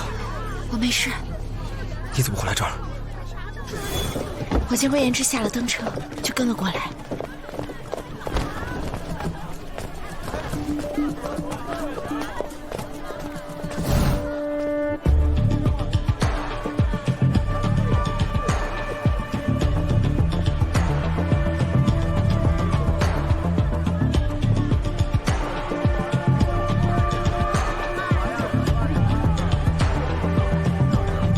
发现，就去买了面具。但我发现，那人好像不是魏延之。那确实不是他，他还在那儿听琴呢。不过你倒是大胆，这么多人也敢冒险，亏得有人说见到一戴谢之面具的女子，我才能寻到你。你怎知戴谢之面具的人是我？谢之善变曲直，这世间除了你，还有哪位女子会戴如此凶恶的面具？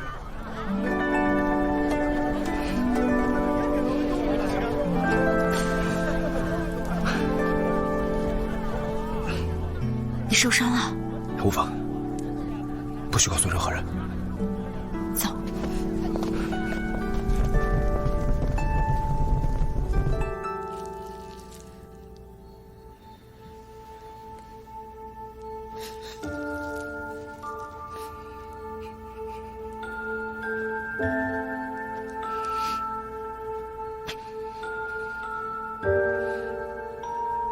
怎会伤成这样？征战之人哪有不受伤的？这处刀伤，分明是近些时留下。从京城到荆州，何来的战场？果然都说太聪明的女人不好。我以为只有无能庸人才这么想，没想到，殿下也是个庸才。我是怕你知道的太多，反而对你不好。不过，你若是想听，我也不是不能告诉你。我并不想探知军中机密。那若不是军中机密，而是涉及到京城冤案呢？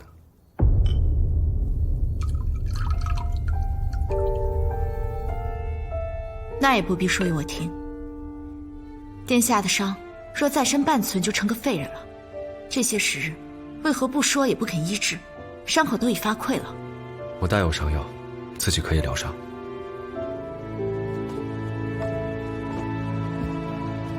用些吗啡散吧。不用，这些伤我受得住。你的伤横贯脊骨，要剔除腐肉才能缝合，稍有移动便会伤及经络，到时后悔就来不及了。我10岁便入军中，这些伤我从来都是硬扛过来的，用这些东西，反而令人娇气。好，那你受不住，一定和我说。放心。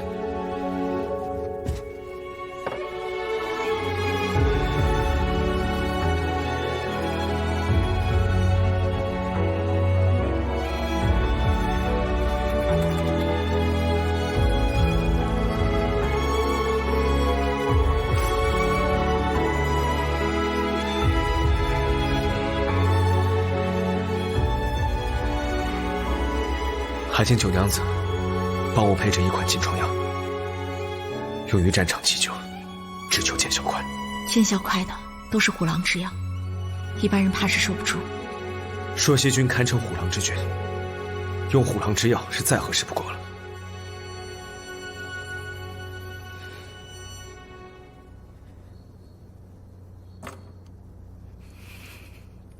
放好了。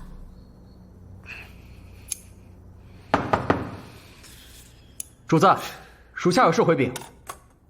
进。主子，那登楼的底座确实被人刻意砍断了横梁，但引九娘子出去的人不是魏延之。事发时，他一直在天音楼听琴，琴师和掌柜皆可作证。宋府会武功的府兵有20人，目前都在府内，但是他们之前曾一起去过登试。小小的宋府府兵，竟是比军事还要纪律严明，连游玩都要同进同出，着实罕见。属下这就去收拾那帮家伙。站住！站住！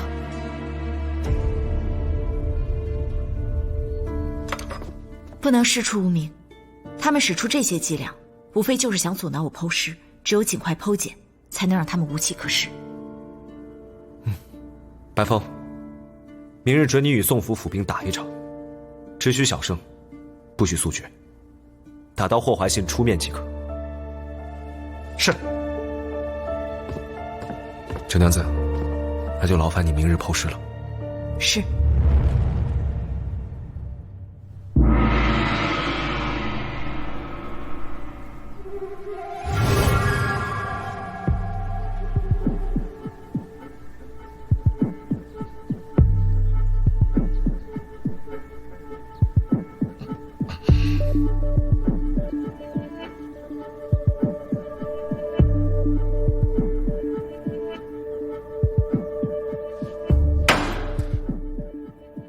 来将军，你说宋府侍卫诬陷殿下，方才动起手来，他们到底说了什么呀？他们说少帅武功高强，又与他们前后脚从京城过来，说是查案，实则许是对他们娘子逼贱未遂才下了杀手。胡说！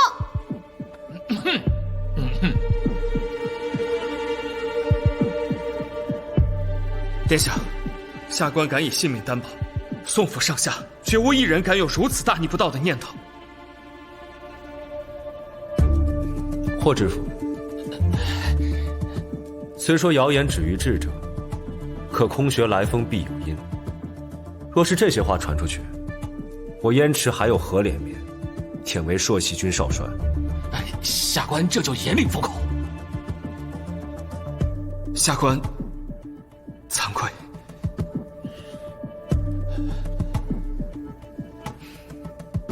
既有小人背后作祟，那就休怪我燕池不留情面。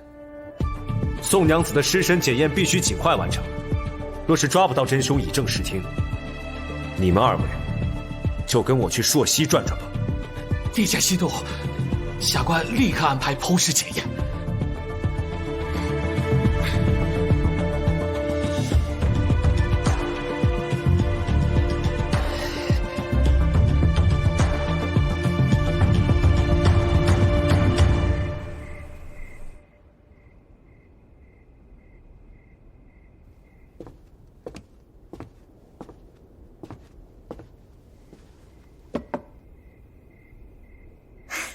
娘子可是有心事，看你都发了半天呆了。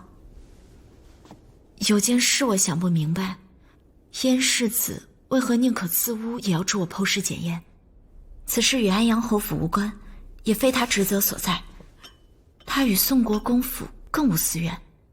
娘子啊，你觉得世子殿下对你如何？很好。那娘子觉得世子殿下为何对娘子和旁人有所不同？他说过，我救过大长公主，就是他的恩人。且他想做的事，只有我能帮他。或许他是看中我的勘验之能，想借我手行事。娘子，你就不曾想过，或许万一世子殿下他对你心生爱慕呢？我的身份是假，利用却是真。我要借他之权柄，助我逃离秦家，时时刻刻都不能掉以轻心。若不能带人一程，何以回报他的爱慕之情？这难道就不能是他单恋吗？他应该不至于吧。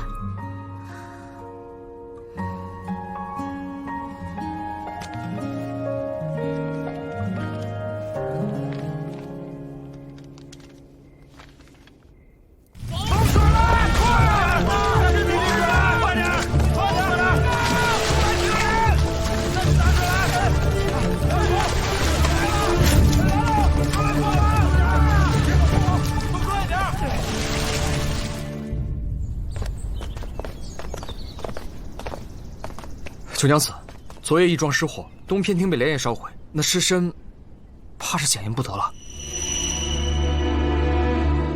世子殿下可知晓此事？主子一收到消息，就连夜赶往义庄，命在家在此候着，免得九娘子白跑一趟。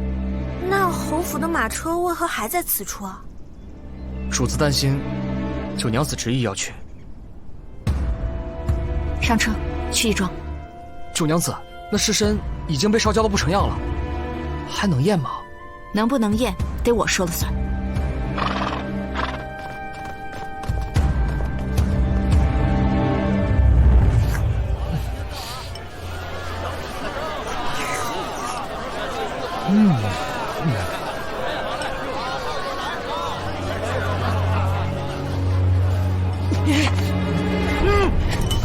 我是武多香了，这是武多香啊！你们没钱，别跑！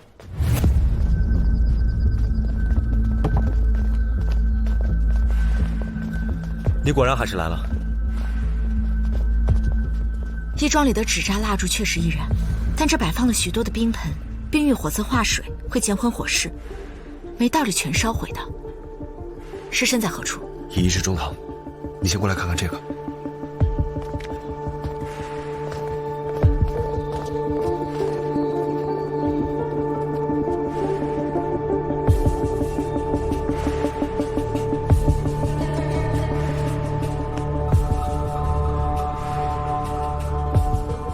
这什么味道？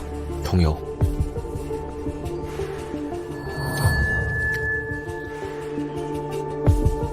义庄里点的应该是酥油，果然是有人刻意纵火。霍华先已派人去查昨夜购买桐油之人，不出意外的话，应该是宋府的人。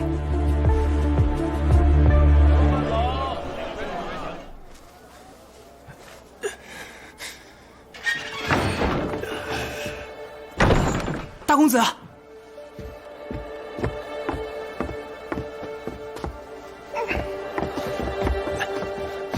拿到了，拿到了。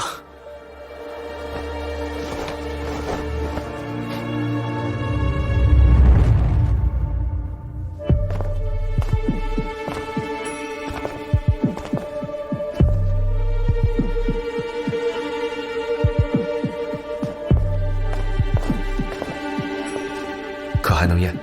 尸身体表已呈黑色交加，不见皮肤观感，但剖尸主要是剖验其内里，寻找五脏间的痕迹，所以能验。只是徐和未到，工具还在他那儿。白风，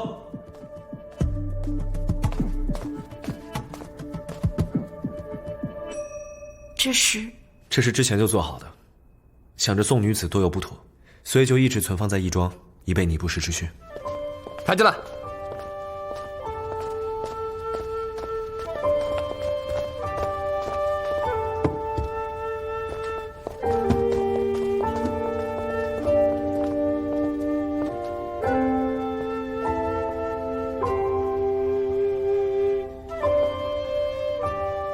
多谢世子殿下。你好好勘验就算是谢我，我来记录验状。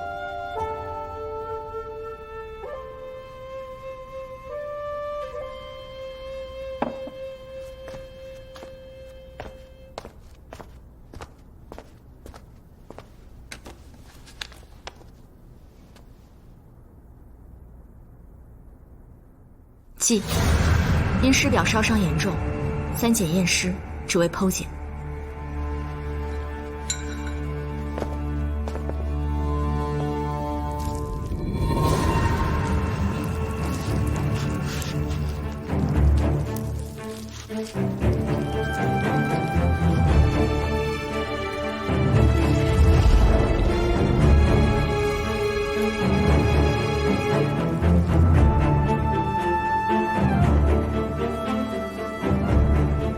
死者亡故近9日，护卫中只有少量残留物。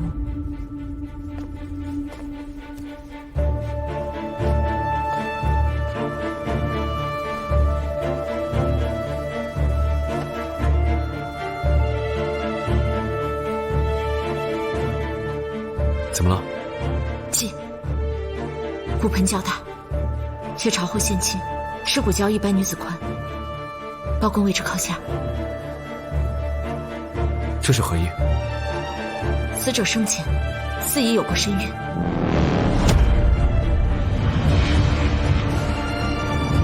不会是验错了？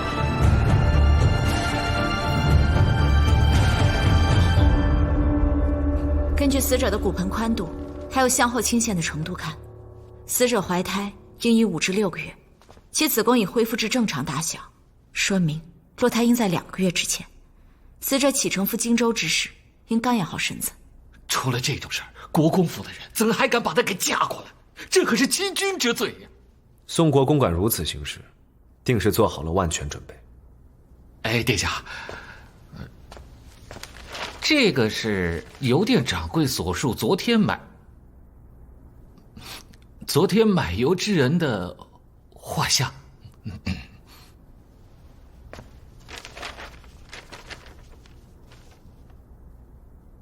这不是国公府的护卫长魏成吗？一个小小的护卫长，怎敢擅自毁尸灭迹？只怕背后是魏延之教唆，他依附宋国公给予的恩荫，如何敢不尽心竭力？魏延之说，他嫡兄与死者是青梅竹马，若没有摔断腿，他就是宋家之人。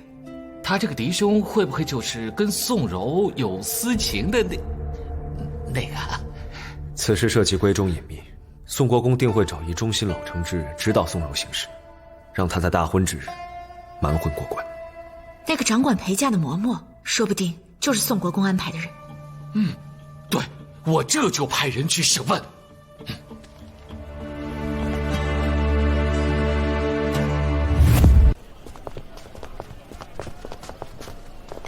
傅良，你去准备些明矾、清水还有绿布。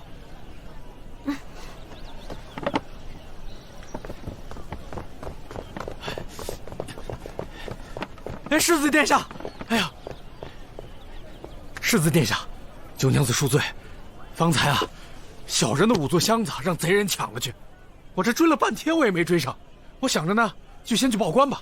哎，这5座箱子就在衙门口放着呢。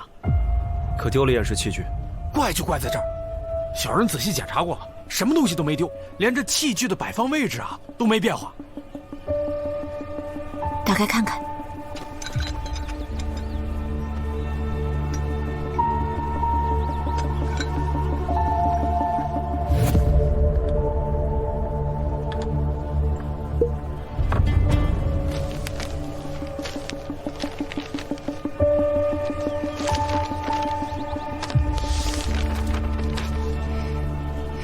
可有不妥？金鱼续骨膏，这是接骨续筋的良药，千金难求，只有京城售卖。只有京城售卖的药你也知道？医者之好，总喜欢打听些奇药良方。那按这么说，那贼人不仅骨伤在身，家世也非富即贵，药味可浓厚。是。此人因与宋钦队伍无关，并不知道之前的检验结果，所以才拿着验状看了许久，才留下了药膏的味道。殿下可以闻闻看。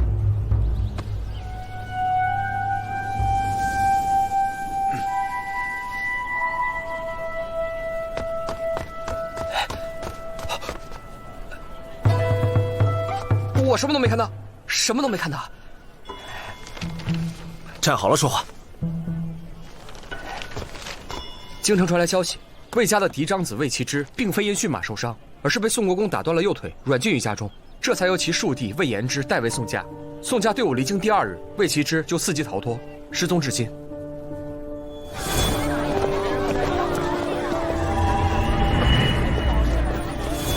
那日推塔伤我的人，倒似腿脚不便。宋国公会对魏府嫡子下如此重手吗？除非魏其之铸下大错。他若是宋柔的情人，宋柔另嫁高门，他因爱生恨杀之泄愤也是合情合理。可扮鬼吓我的人又是谁？魏其之的腿脚可没那么灵活。他那腿伤未必是真的，只有找到他，方能知真相。你安心在此检验，我让白风护你周全。我这就去会会魏延之，看他有何说辞。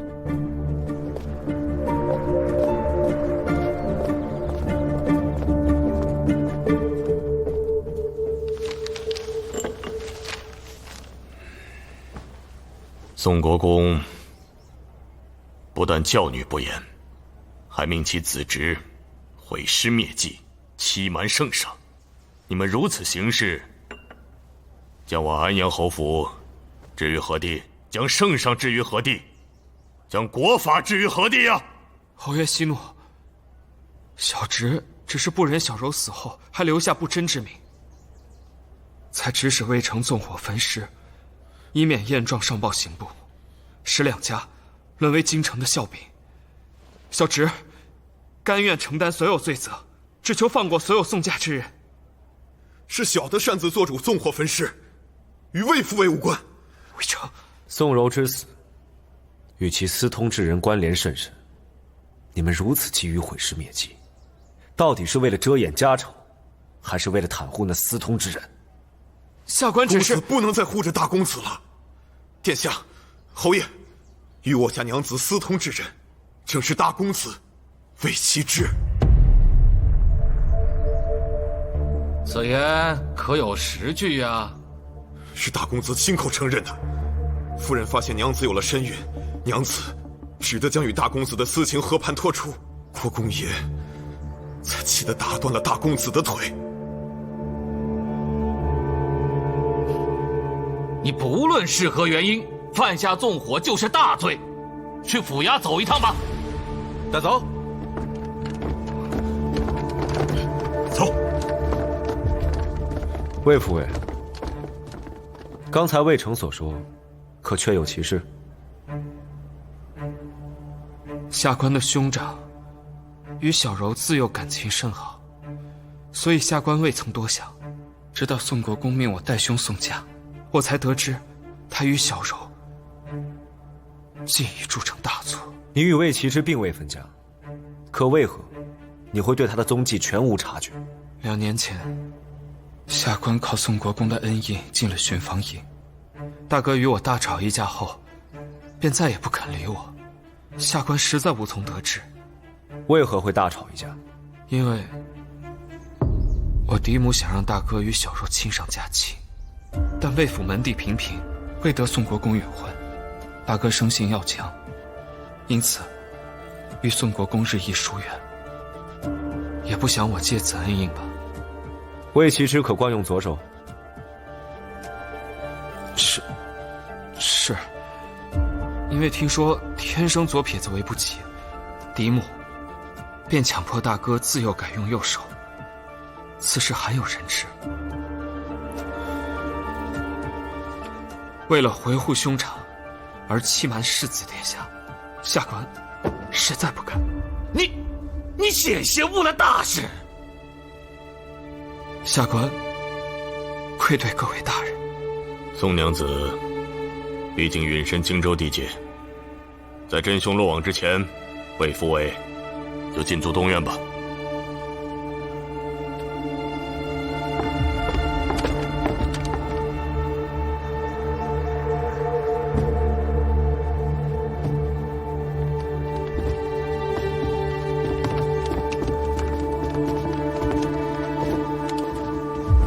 总算真相大白了。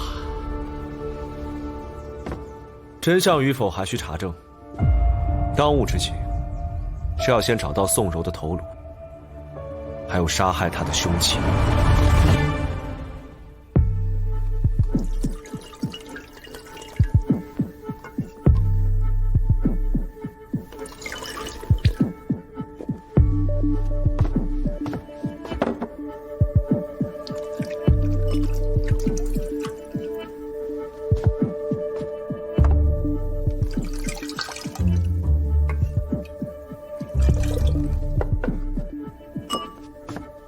福林，银快。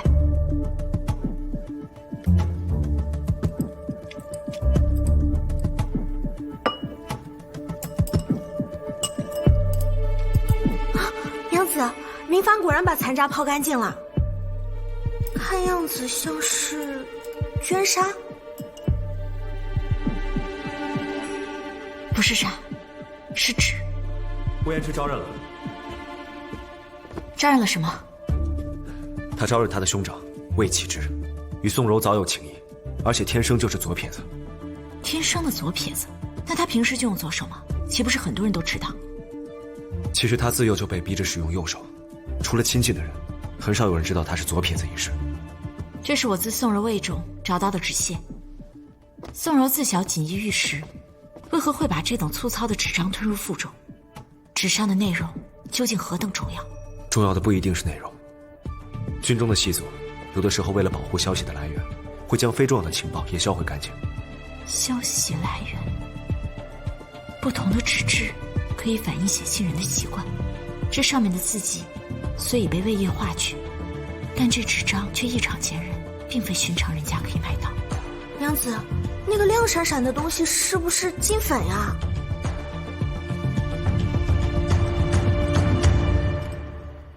没有金粉那般亮，是石黄。石黄常用来制作金漆，把生金漆加入木浆之中制成纸，便是有小撒金坚之称的叶金坚。啊，我知道叶金坚，这种纸会有淡淡的漆树香味，而且比洒金笺要价廉。寻常的贵族用不起洒金笺，就会用叶金笺来写信习字。根据京城之前传来的消息，魏家虽然家世平平，但魏其之这个人性格却颇为恣意任性。他喜好琴瑟，就要亲自学会制琴；喜好骑马，就要亲自驯服宝马；喜好瓷器，家里所用的便都是瓷器。这么说起来，这叶金笺倒是挺符合他的脾性。眼下这纸屑是仅有与行凶人相关的物证。魏家兄弟自小一同长大，我想见魏延之确认一下。据说魏延之回去之后就高烧不退，病倒了，侯府也不好全然不顾。若你想见他，那就得辛苦九娘子为他诊治一番。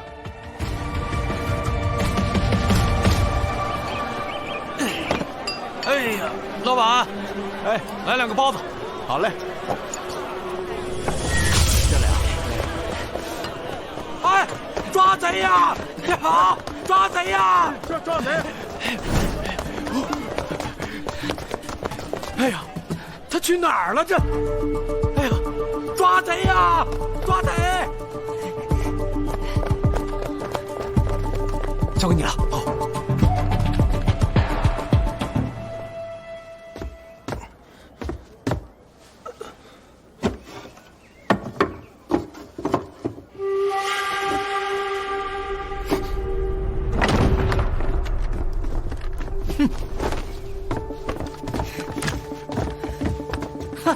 小贼，想偷燕状吗？啊，得亏我们世子殿下这招妙啊，一下子把你这条大鱼给钓出来了。你要我们亲自动手，还是自己乖乖伏法？大公子，我，嘿，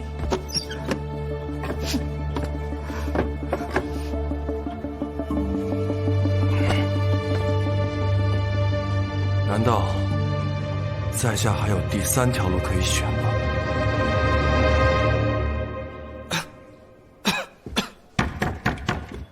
请进。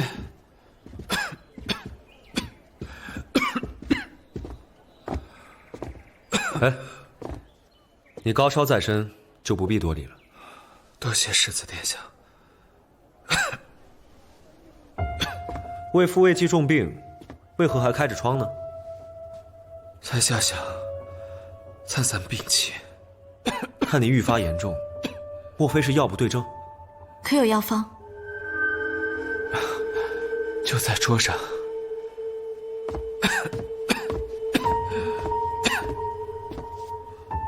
魏父魏不必担心，九娘子是救治大长公主的神医，特地前来为你诊治。怎么敢劳烦九娘子？魏父魏放心，治病救人是医者本分。魏父魏，请。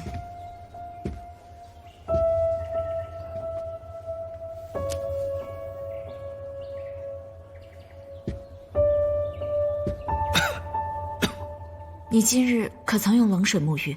秋夕那夜，回来的太晚，在下等不及热水，便用了井水。那药方倒是对症，只不过你路途辛苦，又忧思在心，难免缠绵难愈。毕竟，在下愧对侯府，愧对小柔，实难心安。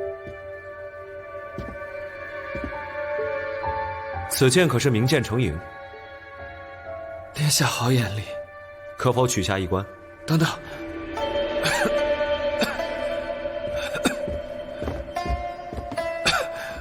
此剑乃宋国公所赠，下官视若性命，从不敢亵玩，还请世子殿下恕罪。明是爱宝剑，又何谈赎罪？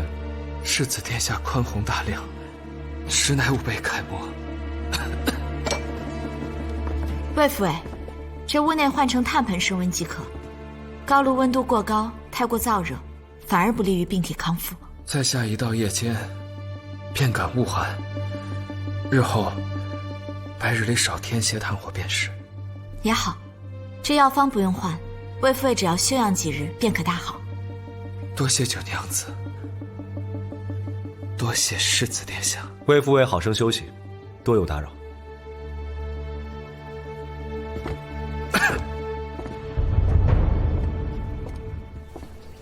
魏延之的房里烧着炉火，却又开着窗，还点着浓浓的熏香，一定有问题。那程颖剑可是有家无室的名剑，宋国公怎会对这个庶外甥如此青睐？府中的炉灰都收集在此，现在不是冬日，烧炭的人少，所以基本上都是魏延之房中的。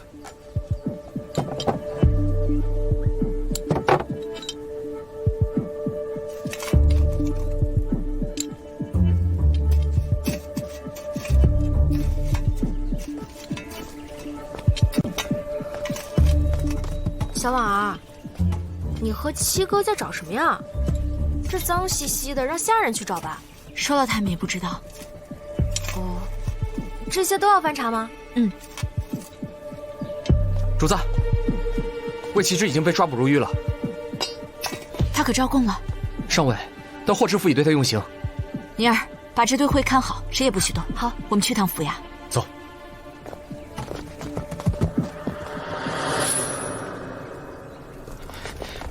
殿下，九娘子，魏齐之只说是他派长随巫术去偷的验状，其他的什么都不肯承认。他们主仆二人的嘴可是真硬啊，我用了刑都不肯招我。没有证据，霍大人怎可随意用刑？况且他的腿伤我还未亲自查验过。人在何处？殿下，这大牢污浊，还是请二位回头再治你滥刑之罪。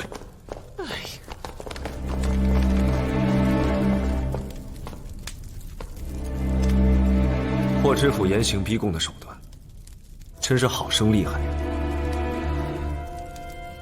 霍大人这是要屈打成招吗？他自己说他伤了腿，那打折要他7寸，所以我才对他换处用刑。可他还是不肯招。伤腿再断，他之前是否跛脚，我们再也无从得知。况且腿伤难愈，若因此落了残疾，事后又证明他是清白的，霍大人打算如何交代？那他如果没有歹意，为何要尾随宋柔来到荆州？喜宴当日，他还滞留在十里庙。他在那多待1天，一定是处理杀人痕迹。大人，冤枉啊！大人，大人，拿下去！让他说。大人，我家公子是担心宋娘子的事隐瞒不住，怕她受侯府苛待，这才拖着伤腿跟了。到了荆州，听说宋娘子命丧黄泉，所以才命小的去偷验状，就是想知道宋娘子到底是怎么死的。我家公子跟宋娘子没有私情，更不可能会杀害她。各位大人，冤枉呀！你休得胡说！魏齐之亲口承认与宋柔有私情。大公子把宋娘子当亲妹妹般疼爱，怎么可能有私情？更不可能会杀害她呀！魏齐之可是用左手写字？是又怎么了？会用左手写字的人多了，二公子也会。魏延之为何会用左手？大公子幼时总长红斑，主母担心是左撇子不吉利，便逼着大公子改用右手写字。可大公子性子倔，不愿意改。主母担心老爷因此偏爱庶子，就逼着二公子练左手字，想毁掉他。可大公子不愿意二公子因为自己被连累，这才改练右手。所以长大后，二公子的左手字反倒比大公子的还好些。魏齐之是何时开始只用瓷器的？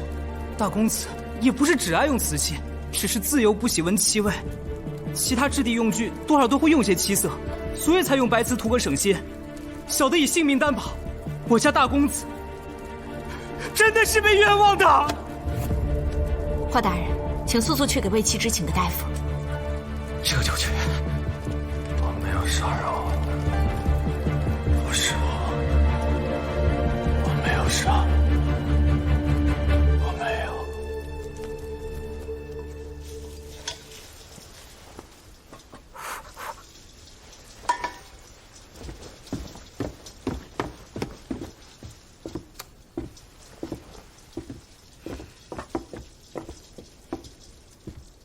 别找了，我可先将那人拘来，轮番审问，待到他筋疲力尽之时，我就不信他不露出马脚。可定罪仍需很多实据佐证，口供只能作为证据之一，尚不能因此证明那人就是杀人凶手。可是像这样慢慢调查，若是真凶借机逃脱，岂不是前功尽弃了？世子殿下定罪一人容易，定错却毁人终生，绝不能因一时心急而罔顾律法的清正严明。这也是你重庆的那位沈一沈思清所说的？是。在下受教了。那烦请九娘子继续整理证据，人交给我来抓。多谢世子殿下，但民女还有一事相求。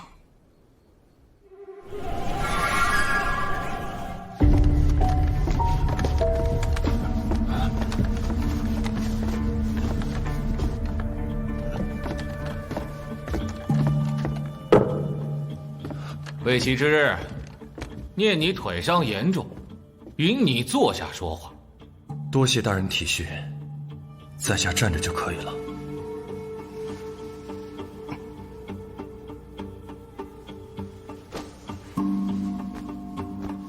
魏启之，本官问你，你的腿是怎么伤？先是2个月前在京城被宋国公打断，接着是昨日被大人你。好了好了，我是问你宋国公那次，为何对你下如此重手啊？因为在下承认和宋娘子有私情。那你跟宋娘子到底有没有私情？没有。没有，你为何承认？说！柔儿的名声比我的命重要。他说是我，那便是我。魏启之，宋柔很有可能是被他倾心之人所杀，你难道就甘心放任凶手逍遥法外吗？那日柔儿哭着来找我，说她和别人有了私情，被宋国公发现后，他情急之下说出了我的名字。柔儿，你快说呀！我问他那人是谁，他却只哭不说，最后还不惜自残，逼我认下私情。他到底是何人呢？我不能说呀，被他人知晓了，他就前途尽毁了。我是真心爱他。结果没2天，宋国公被带人找上门来，不由分说打断了我的腿。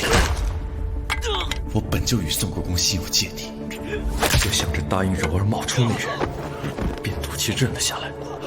后来我在家养伤，听二弟说宋国公并未责罚柔儿，便没急于找他问个明白。直到他出嫁离开了京城，他护着的那人也没有出现，真是个懦夫。怎么样，公子？宋娘子被人杀害了，连头都被人砍了。我怕那人负了他，若再被后府发现，他失了清白，就再难有活路。所以我便一路偷偷跟了过来，想看看他是否安好。谁知却听到这个噩耗。哎，你发什么疯？来人！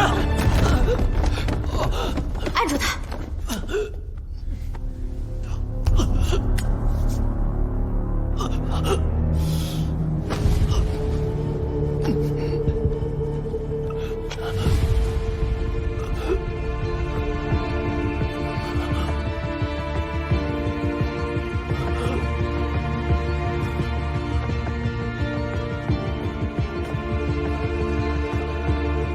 魏启之身患癔症，触碰漆器便会引发炎疹，严重时风邪可入脏腑，气滞神昏。所以，京城中有传闻，他只用白子，也是紫烟。从方才他发作的模样来看，日常时绝对不会使用含有金气的燕金尖。对，所以死者宁可吞下燕金尖也要保护的人，绝不是他。这么说，与宋娘子私通的另有其人。对，真凶我心中已有定论，想必九娘子也是如此。世子殿下尽管动手，我定会以实证，让真凶有所遁形。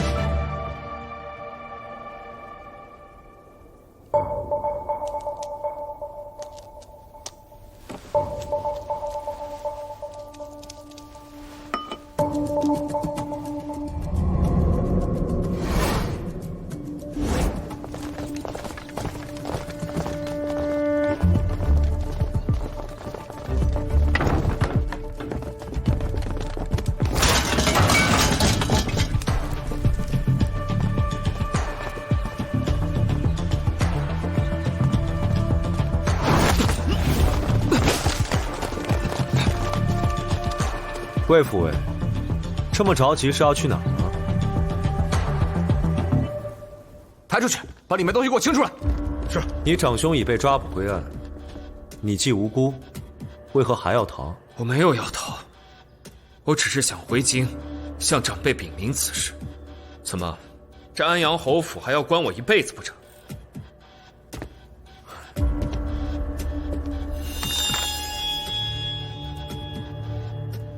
还是不让碰？士可杀不可辱。程颖对我意义重大，任何人都不能碰。霍知府可听见了？魏副尉亲口承认，哪怕是我，也绝对不能碰他这把程颖剑。下官听得清清楚楚。那就好，呈上来吧。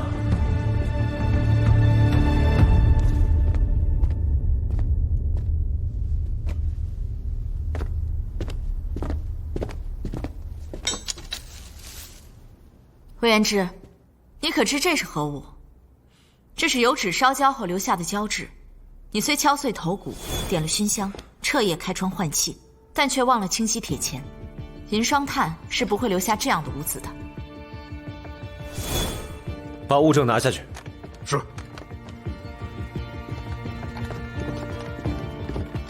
殿下，找到了。交给九娘子。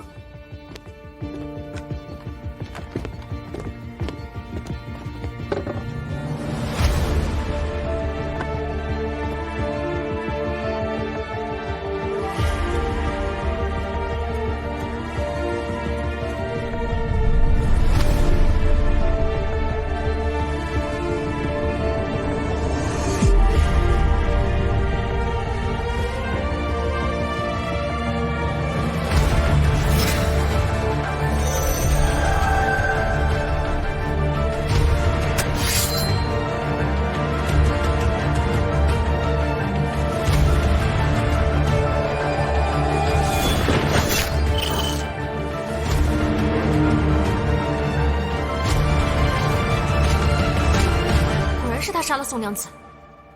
根据头骨上的痕迹，行凶人应是在背后将剑从死者的枕骨处直插而入，然后割下头颅，以掩盖剑痕。魏延之，证据确凿，你可还有话说？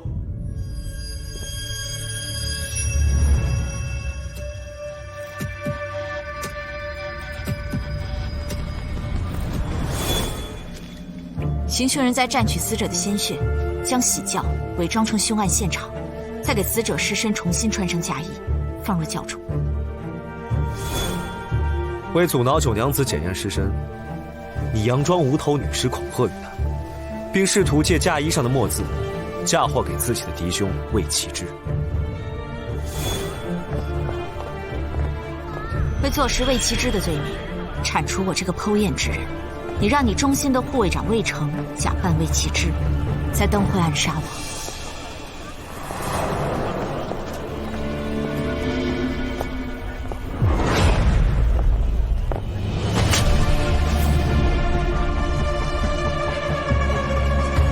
当你发现暗杀失败，偷尸检验避无可避，你便教唆魏成连夜火烧义庄，企图再次毁尸灭迹，还加大炉火，想要焚毁死者头颅。如今人证物证俱在，杀害死者的行凶人正是魏延之。这是丧心病狂，证据确凿，你还有何话可说？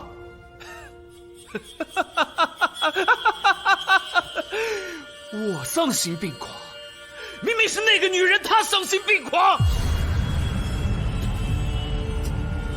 她明明有安阳侯府这么好的姻缘，偏偏要缠着我，逼我跟她私奔，凭什么？我大哥可是堂堂嫡子啊，一条腿说打断就打断了，若换作是我呢？小命只怕不保。他可知道和国公爷作对是什么下场吗？二郎，你终于肯来接我走了。你怎么穿着嫁衣就出来了？万一被别人看见，你我便是万死不足。我这不是着急见你吗？放心，我早把嬷嬷支走了，她不会觉察的。我给你的手术，你可带在身上？我怕被嬷嬷看见，已经偷偷吞下去了。你呀，何必呢？那液金尖吞下去多不舒服啊！为了你，再难受我也不怕。二郎，你今夜就带我走吧，我宁肯血溅3尺，也不愿让别的男人碰我。除了你，此生此世我谁都不嫁。我与你一辈子在一起，可好？你不要这样想，我会心疼的。我们今晚就走，走得远远的。你想去哪儿，我们便去哪儿。只要你愿意，我便永远疼你，爱你，陪着你。我们厮守一辈子。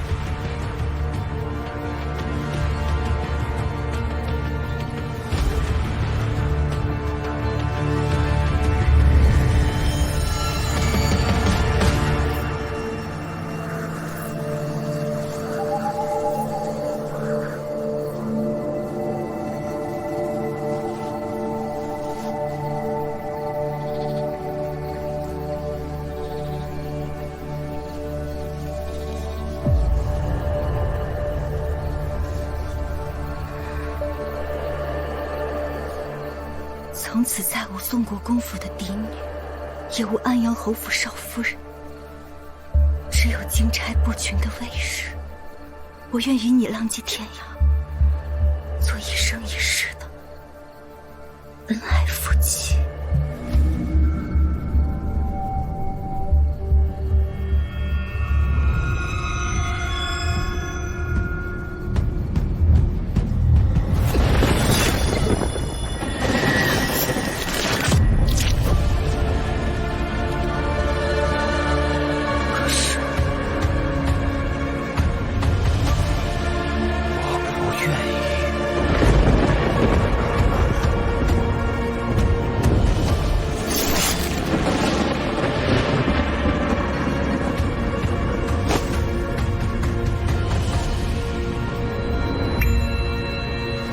舍弃荣华富贵，你却为一己私欲对他痛下杀手，居然还有脸面说他不为你着想。我一个庶子战战兢兢走到今天，吃了多少苦，看了多少嫡母的眼色，我凭什么为了他放弃我的前程，跟他隐姓埋名过一辈子？我凭什么？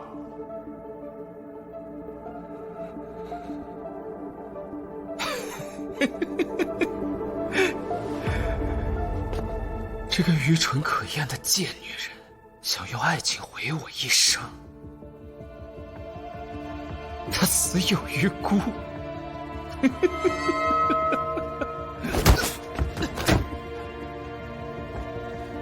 你口中的那个女人叫宋柔，她此生最大的愚蠢，就是把她所有的聪明都用来保护你。若不是她吞下你为了诱杀她的叶金剑，你早就被绳之于法了。如此残害痴心待你的女子，你才是真的死有余辜。那又怎样？只要我不爱她，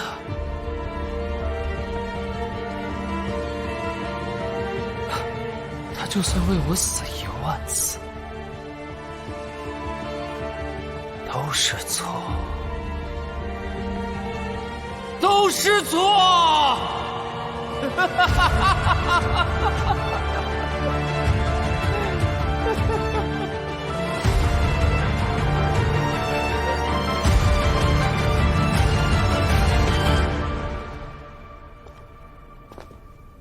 宋娘子若泉下有知，看到还有人这么关心她，也算有所慰藉了。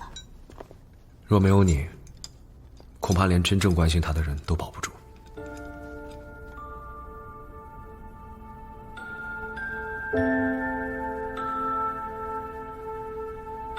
徐鹤，既已结案，现在开始对宋娘子的尸身进行修复。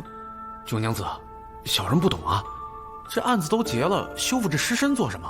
按照以往的流程，要么把尸身归还给家人，要没人管就买口棺材，后山随便埋了便是。剖尸是为了洗冤择物的无奈之举。死者用自己的尸身为我们揭示了真相，我们理应还以他原有的尊严。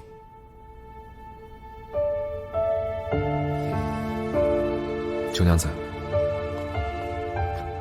你方才为何不再以死者称呼宋娘子？因为从今日起，我不用再把它看作是证据，我也可以问心无愧的送宋娘子走完最后一程了。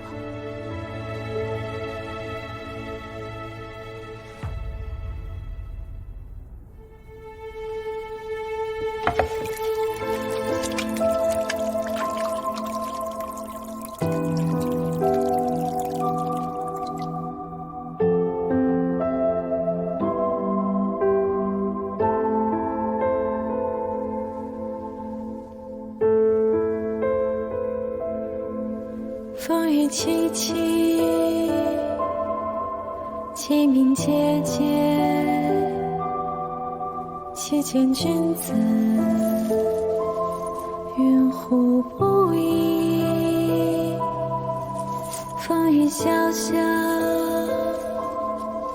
鸡鸣啾啾，且见君子，云胡不愁？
就一炷香的功夫，别忘了啊！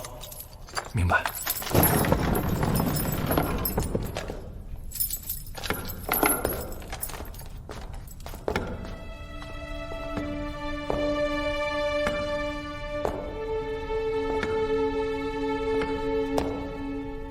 你来干什么？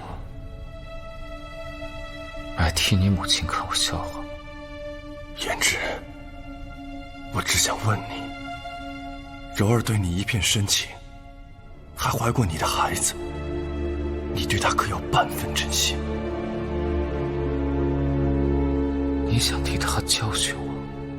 你到现在还没有一丝悔过之意吗？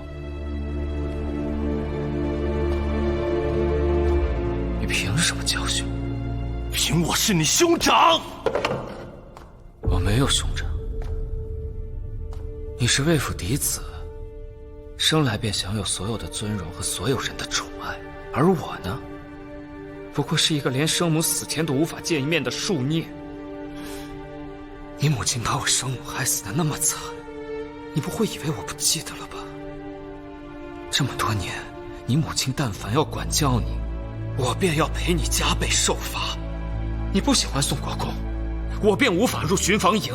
明明喜欢学琴的人是我，你母亲偏偏只让你学。若非如此，我怎么会偷偷去找小柔学琴，又怎么会落到今天这一步田地呢？原来你心里是如此的恨我，是我对不住你。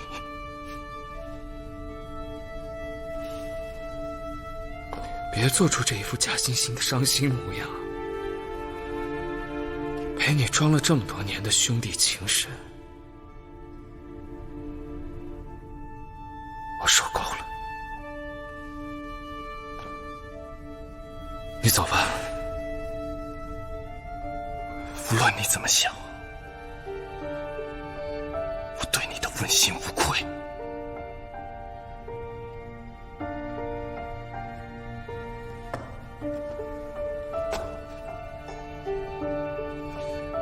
今日一别，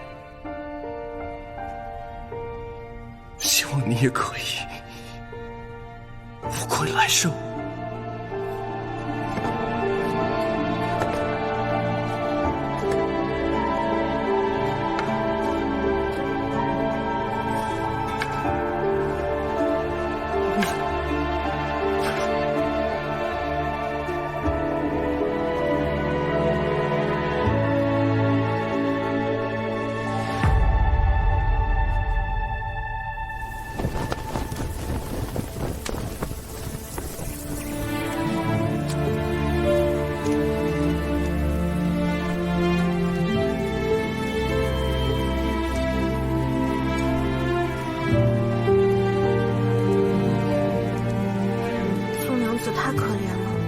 若不是大长公主和魏大公子做主，连身后事都没人管。魏大公子坚持要把她葬在荆州，看来是彻底对宋国公府失望了。也许正是因为太了解，所以才会选择这么做。以宋国公的品性，宋娘子就算回去，估计也入不了祖坟。还不如葬在这儿，山清水秀的，换一个来世自在。我一想起这事儿就觉得心惊胆战的。你说一个女子因为太过痴情，竟招来杀身之祸，她的亲爹为了保其家族名声，连身后事都不管了，落叶归根都不行。你说这些男人心都是用什么做的？这与男女无关，无论是宋国公还是魏延之，他们都是心里只有自己的自私之人罢了。看来我们身为女子，还是一生无情无爱保平安的好。主子，这案子结了，咱们是不是该回京了？白风，我们所查之案，怕是有开端了。可是晋王案有新的线索了。还没有，但是我们得到了查办此案更为有力的左膀右臂。你传信京城，暂停我入兵部一事，我要改入刑部。